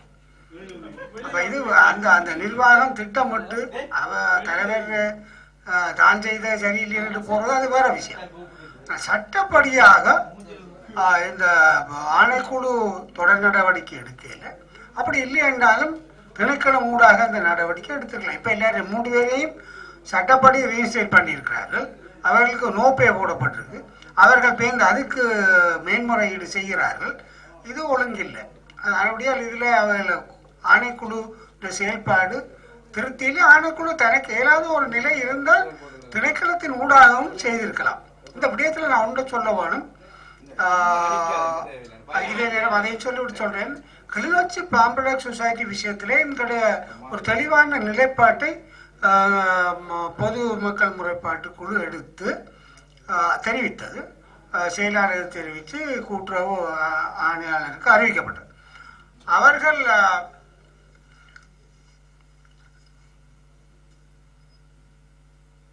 அதிலே மிக குறிப்பாக தெளிவாக லஞ்சம் வழங்கப்பட்ட விடயம் ஒப்புக்கொள்ளப்பட்டிருக்கிறது. அதை நாங்கள் சொன்னோம். இதே கூட்டுறவு ஆணையாளருக்கு கூட்டுறவு பொறுப்பான கூட்டுறவு ஆணையாளர் லஞ்ச ஊழல் ஆணைக்குழுவுக்கு அறிவிக்க சொல்லி இந்த செய்யல. ஆனால் கூட்டுறவு ஆணையாளர் அந்த உறுப்பினர்கள் செய்யட்டும், நான் செய்யலை என்று சொல்றேன். இது பிள்ளை. இன்னைக்கு ஒரு உதாரணத்தை எடுக்கலாம். இந்த சபையிலே சரியோ புலியோ நெல்சன் விஷயமாக FCIDக்கு அறிக்கையிடும்படி நாங்கள் பிரதம செயலாளருக்கு சொன்னோம். பிரதம செயலாளர் செய்திருக்கிறார், அறிவித்திருக்கிறார். இப்ப இந்த கூட்டுறவு ஆணையாளர் எல்லாத்துக்கும் 46 உண்டு, அது இல்லாட்டா நான் பேசாம இருப்பேன் என்று சொல்லிக் கொண்டிருக்கிறது. அதிலும் குறிப்பா இந்த இடத்துல நான் சொல்லுவேன், கூடுமான முயற்சிகளை அமைச்சின் செயலாளர் எடுத்திருக்கிறேன், தொடர்படுத்தி இருக்கிறேன், தெரியப்படுத்தி இருக்கிறேன், அதை நாங்கள் அவதானிச்சிருக்கோம். ஆனால் கூட்டுறவு ஆணையாளர் விடாப்புடியாக ஒன்றுமே செய்யலை என்று சொல்லிக் கொண்டிருக்கிறது நியாயம் இல்லை. அப்ப இதுல லஞ்ச ஊழல் ஆணைக்குழுவுக்கு அறிவிக்கிறது என்ன பிரிவு இவதான் அறிவிக்க இல்லாட்டி ஏறி வைக்க வேறு லஞ்சம் மட்டும் ஒப்புக்கொள்ளப்படுது. அதே அறிவிங்க சொன்னது அதை இவதான் செய்யலாம், அங்கத்து வேலை செய்யலாம். அவைகள பிரச்சனை இருக்கு. அவர் சொன்ன தயவு செய்து இதை உடனடியாக லஞ்ச ஊழல் ஆணைக்கு அறிக்கை அது ஒப்புக்கொள்ளப்பட்டது. ஸ்டேட்மெண்ட்ல இருக்கு லஞ்சம் கொடுத்தோம் எக்ஸைஸ் டிபார்ட்மெண்ட். அதனால தயவு செய்து அதுல நாங்கள் ஆக்ஷன் எடுக்க வேணும்.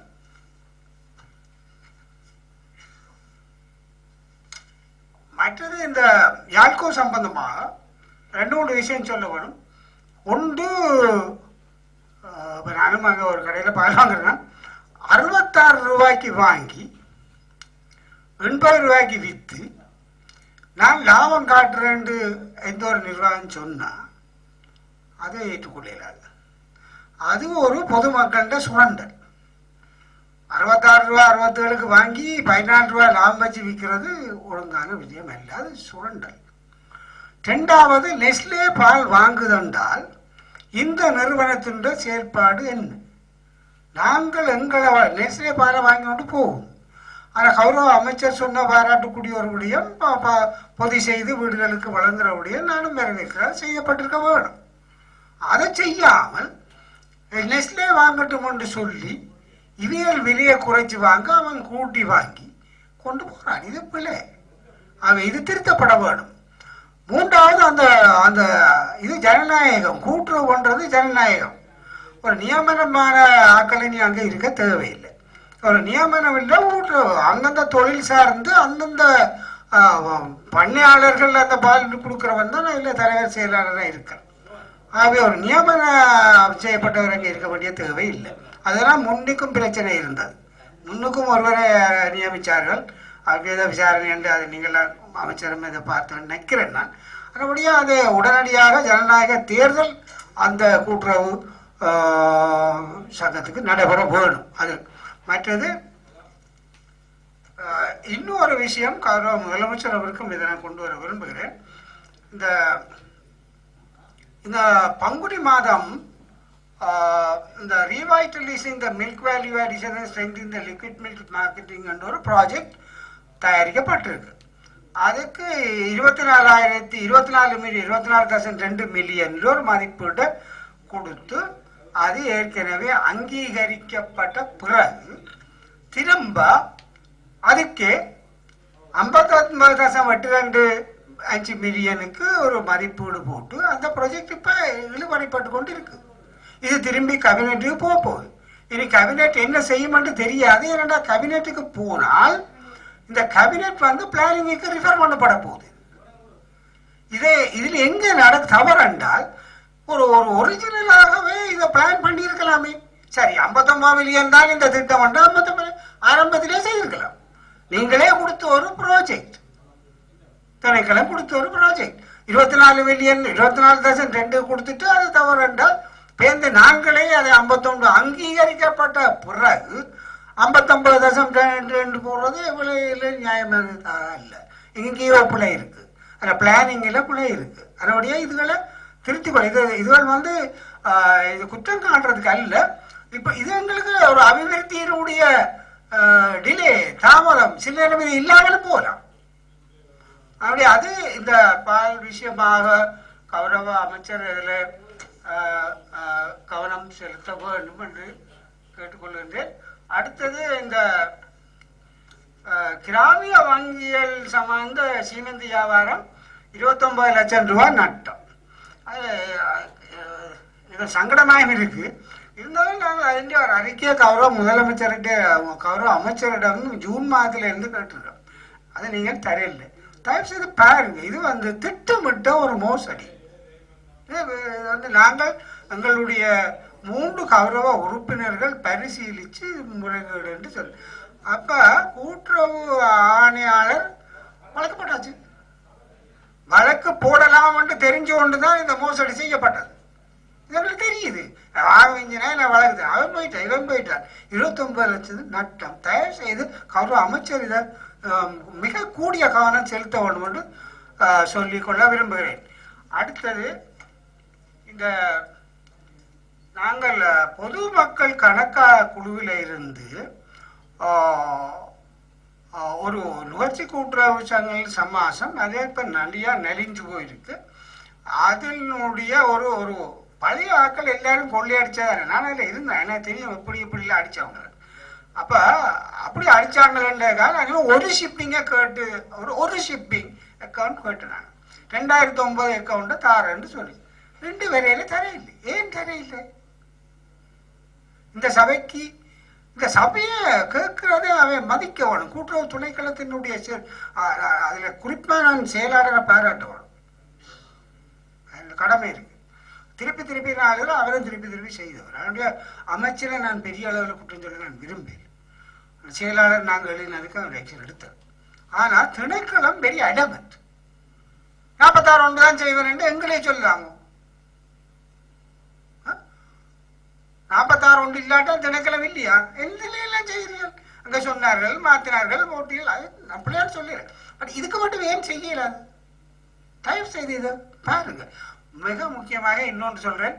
இந்த அந்த அந்த அந்த விவசாயம் இப்ப இதை செய்யற விளையாட்டுகள் வங்கி கௌரவ முதலமைச்சர் நான் முக்கியமா சொல்ல வேணும். கூட்டுறவு அபிவிருத்தி ரூரல் பேங்க்ஸ் இந்த யூனியனை உருவாக்கி அந்த உபவிதியில் தயாரிச்சு அதை கையெழுத்து வச்ச தலைவர் நான். இந்த பிரமுக வங்கி என்று சொல்ற எல்லாரும் கதைச்சு பார்க்கணும். அந்த பிரமுக வங்கி போட சொன்னால்தான் நீங்கள் எல்லாரும் சேர்ந்து கோஆபரேட்டிவ் எம்ப்ளாயிஸ் கமிஷனுக்கு தலைவராக நியமிச்சிங்க. நல்ல மனுஷன், ஒரு திறமான கோஆபரேட்டிவ் சிசிடி. அவரும் ஏதோ மாதிரி கலைச்சு போட்டிடும். அமைச்சர்கிட்ட சொல்ல இல்லை, ஆனால் அவர் போயிட்டார். நல்ல மனுஷன், கூட்டுறவு தெரிஞ்சவர், ஒரு எம்ப்ளாயிஸ் கமிஷனுக்கு இருக்க வேண்டிய. அதான் இப்ப இருக்கிற பிள்ளைன்னு நான் சொல்லலை. ஏதோ ஒரு எல்லாருக்கும் தெரிஞ்ச ஒரு சிறந்த ஒரு கூட்டுறவு அவர் தான் சொன்னவர். பிரமுக வங்கியில போட சொல்லி நான் சொல்லலை. என்னுடைய எல்லாம் கிடையாது. ஆனால் அந்த போகாட்டியாச்சு. அந்த ஒரு நல்ல சர்வீஸ் பண்ணியிருக்கு. போனது காரணம் அது முடிஞ்சு வெள்ள அடிப்பேன் நான். அடுத்தது இப்ப என்னென்றால் முக்கியமான விஷயம், ரூரல் பேங்குக்கு இந்த சீமெந்தி வியாபாரமோ மா வியாபாரமோ தேவையில்லை. இப்ப அவன் மா வியாபாரம் செய்யணும். இந்த இதுல எல்லாரும் கொள்ளையடிச்சிட்டு போன இடமா போச்சு. நான் அதில் இருந்தேன். நான் இருக்க மட்டும் இயக்கத்தினுடைய எத்தனையோ நான் சார்ந்து நின்ற இயக்கத்தின் நெருக்கடி எனக்கு கணக்கு இருந்தேன். நான் கொடுக்கல காசு. இப்ப எல்லாத்தையும் கொள்ளையடிச்சு போட்டு அது நொந்து போயிருக்கு. அந்த 3 எம்ப்ளாயிஸ் சம்பளம் அன்னைக்கு ரூரல் பேங்க்ல காசு இருக்கு. மா வாங்கி கொடுக்கலும்னா அந்த காசை நுகர்ச்சி கொடுத்தா சமாசத்துக்கு கொடுத்தா அவையில மாவிக்க சொல்லலாம் தானே. ஏன் இந்த பேங்க் யூனியன் இந்த வேலை செய்யுது? இது பிள்ளை. அவைக்கு அந்த வேலை இல்லை. அந்த பைலோவை மாற்றி போட்டு சொல்லிதான் 29 லட்சம் நட்டம். பைலோவில் இதன்படி சிவைக்கு சேல்ஸ் அதாவது பிசினஸ் வர்த்தக நடவடிக்கைக்கு அந்த ஓவியத்தில் இருக்கே இல்லை. அதை மாற்றி போட்டு டிபார்ட்மெண்ட்ல சேர்ந்து மாற்றி போட்டு சீமெண்டை விற்று 29 லட்சத்தி 14,000 ரூபாய் நட்டம். அது ஒரு பக்கம். இப்ப நான் என்ன கேட்கிறேன் என்றால், இந்த இது நொந்து போயிருக்கு. 3 எம்ப்ளாயிஸ் தான் இருக்கிறார்கள். அவையில 6 மாவை அந்த ஏஜென்சியை முழு மாவட்டத்துக்கும் இந்த சமாசத்துக்கு எடுத்து கொடுத்தவன் நான். அதுல இருந்து ஒரு கப்பலை அடிச்சு போட்டாங்கன்னு 1,80,000 1,80,00,000 போனாலும் 1,50,00,000 லாபம் வட்டி கொடுத்துட்டு தான் வெளியில வந்தான். அது இப்ப நொந்து போயிருக்கு. நான் கௌரவ முதல்ல அமைச்சரை கேட்டுக்கொள்றேன் என்னண்டா, அவையிட்ட காசு இல்லை, அதை ஏற்றுக்கொள்ள முடியும். அவங்களெல்லாம் அடிச்சுட்டு போயிட்டாங்க. அதில் அடிச்சவன் செத்து போனான். பிரச்சனை. தயவு செய்து ஒரு இதுவேலுக்கு இப்ப ஆக மெஞ்சினால் அந்த 32 மில்லியன்லயோ இன்னத்துலயோ ஒரு அவைக்கு ஒரு கொஞ்சம் ஃபண்ட்ஸ் கொடுங்கோ. அந்த சமாசம் திரும்பி வாரத்துக்கு கௌரவ முதலமைச்சர் இதை பரிசீலிங்க. ஒரு 2-3 மில்லியன் அவங்களுக்கு கொடுங்க. அந்த மாவை வாங்கி விற்கிறது, பேங்க் யூனியன் மாவை வாங்கிக்கிறது போல. இது நுகர்ச்சி கூட்டு சமாசம் தான் இந்த மா விற்க வேணும். தயவு செய்து அதை கௌரவ அமைச்சர் செயலாளரோட சேர்ந்து உங்களோட ஃபண்டில் அப்போ 10 ஒரு மில்லியன் வேறு சங்கங்களை கொடுத்துருக்கிறீங்க. அதை நான் பிள்ளைன்னு சொல்லலை. இதையும் கவனிங்க. இது வந்து எனக்கு தெரிய இஸ் எ ஹிஸ்டாரிக்கல் ஆர்கனைசேஷன். அக்ரிகல்ச்சரில் உள்ளவர்களுக்காக உருவாக்கப்பட்டது. ஆரம்பத்தில் இஸ் நாட் நுகர்ச்சி. இது விவசாய கடற்கரை சிக்கன விற்பனை சங்கம். ஃபார்ம்ட் இன் 1947. அதை அழிஞ்சு போக நாங்கள் விடையில்லாது. தயவு செய்து அமைச்சர் இதில் கொஞ்சம் ஃபண்ட்ஸ் கொடுங்க. Even loan at low rate of interest avail செய்ய மற்றது பேங்க் யூனியன்ல இருந்து இது எடுத்து கொடுக்கும். They have no right to do that. That's not a business. நான் தான் அந்த ஓவரி தயாரிச்சேன். நீங்கள் எடுத்து பார்த்தீங்கன்னா தெரியும் தயாரிச்சு கிடக்கு. இப்போ மற்றது இந்த ஒன்றுதான் கடைசியா இந்த என்ஜிஓஸ் சம்பந்தமாக சொன்னவர். அது அவையில் ஆடு மாடு வாங்கி இப்போ இந்த வடக்கிலே ஒரு ப்ராஜெக்ட் செய்கிறார்கள். அவைகள்கிட்ட போய் இப்போ டிபார்ட்மெண்ட்டு போனால் நான் பிள்ளைகளுக்கு சொல்லல. அவையில் அந்த ப்ரோசஸிங் ஃபீஸ் என்னவோ கிணம் போல இருக்கு. என்ஜிஓக்கள் கொஞ்சம் சர்வீஸ் ஆர்கனைசேஷன்ஸ் தானே. அப்போ நீங்கள் என்ஜிஓக்களுக்கு மட்டும் ஒரு விதிவிலக்கை உருவாக்கி அந்த ரிப்போர்ட்டை கொடுக்கிறாதோ அனிமல் ஹஸ்பண்டரி தயவு செய்து அதை செய்யுங்க. நாங்கள் எல்லாரும் என்ஜிஓ நான் விரும்புகிறேன். அதை ஒன்று கோரிக்கையாகத்தான் வைக்கிறேன்னு சொல்லியிருந்தேன். அதை செய்யலாம். Please do that. என்ஜிஓஸுக்கு மட்டும் அதை செய்தா சரி. அப்போ இப்பொழுது இந்த கடைசியாக எனக்கு ஒரு டவுட் இருக்கு சார். ஐ நாட் ஷுவர் இருக்கிற தெரியல. இந்த நீங்கள் இந்த ஜூல் பவர் வீட்டா பவர் எல்லாம் சொன்னா இந்த வருஷம் கணக்கில் இது வேற இல்லையே. ஓகே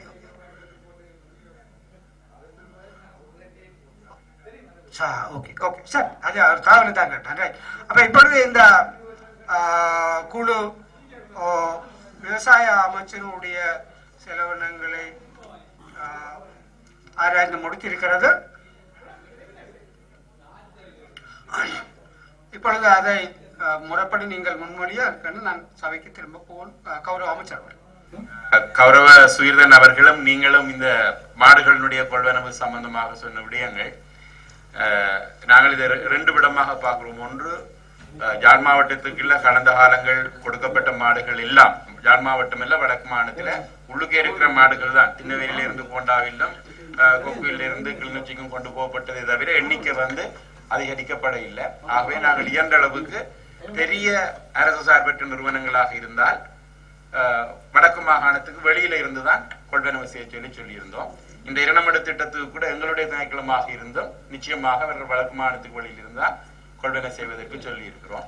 ஆனால் இங்கே இருக்கக்கூடிய சிறிய நிறுவனங்கள் அல்லது எங்களுடைய உறுப்பினர்களுடைய சிபிஜிக்குள்ள கொடுக்கப்படுறதெல்லாம் நாங்கள் உள்ளூருக்குள்ளேயே கொள்வனவு செய்ய விடுகின்றோம். காரணம், உள்ளூரிலும் அந்த மாடு விற்றால் அந்த குடும்பத்திற்கு அல்லது ஆடு விற்றால் அந்த குடும்பத்துக்கு ஒரு வருவாய் வரும். சில இடங்களில் 2 ஆடு 3 ஆடு இருந்தால் அவர்கள் நிச்சயமாக விற்க விரும்புவார்கள். நாங்கள் அதற்றையும் ஏற்றுக்கொள்கிறோம். ஆனால் இந்த திட்டங்கள் என்கின்ற வருகின்ற பொழுது வெளி மாவட்டங்களில் மாடுகளை போய் வாங்குவதற்கு எங்களுடைய வைத்திய அதிகாரிகளையும் அழைத்து செல்லுகின்றார்கள். அவ்வாறு அழைத்து செல்லுகின்ற பொழுதுதான் அவர்களுக்கு அந்த 500 ரூபாய் கொடுப்பனவாக சொல்லப்படுகின்றதை தவிர அவர்களுக்கு வேறு மிக பெருந்தொகை என்ற ஒரு மாட்டுக்கு 500 ரூபாண்டா 10 மாடு 15 மாடு தான் வாங்குவார்கள். அதே நேரம் எங்களுடைய கால்நடை அபிவிருத்தி உத்தியோகத்தர்கள், இந்த உத்தியோகத்தர்கள் தான் அந்த மாட்டுக்கான சிகிச்சைகளுக்கு போகின்றார்கள். அந்த சிகிச்சைகளுக்கு போகின்ற பொழுது போக்குவரத்து கொடுப்பனவு தான் கொடுக்கப்படுகிறது தவிர என்னென்று சொன்னால் அவர்களுக்கு 1750 ரூபாய் தான் ஒரு மாதத்துக்கு கொடுக்கப்படுகின்ற எரிபொருள் கொடுப்பனவு. ஆகவே அந்த எரிபொருள் கொடுப்பனவை வைத்து இவன் எங்களுடைய விவசாய பொதுநாசிரியர்களை பொறுத்தவரையில் கூட அவர்கள் தங்களுடைய காசைத்தான் மேலதிகமாக வந்து செலவிட்டுக் கொண்டிருக்கின்றார்கள். ஆகவே அவர்கள் அதனை போய் பார்க்க வேண்டும், மாடுகளுக்கு ஏதாவது பிரச்சனைகள் வரும் இடத்தில் போகணும் என்கின்றதற்காக அதைத்தான் சொல்லப்படுகின்றதே தவிர நீங்கள் அவ்வாறான திட்ட முன்மொழிகளை பார்த்தீங்க என்று சொன்னா ரூபாசத கணக்கில் தான் அந்த கொடுப்பனவு இருக்குமே தவிர மிக பெருந்தொகையான கொடுப்பனவுகள் அல்ல, அவர்களுக்கான போக்குவரத்துக்குரியதுதான். மற்றது எந்த மாடு வளர்ப்பு திட்டமும் இங்கு வந்து நாங்கள் நிராகரிக்கவில்லை. நான் நினைக்கிறேன் சுவீர்தன் அவர்கள் அவர்களிடம் கேட்டிருந்தார்கள் ஏதாவது வெளிநாட்டில் இருந்து திட்டம் வந்ததா என்று சொல்லி, அவ்வாறு அல்ல. ஆனா சில நேரங்களில் எங்களுக்கு வருகின்ற அபிவிருத்தி திட்டங்கள் தொடர்பாக தொலைபேசியில் இருந்து கேட்பார்கள். அண்மையில் தீவு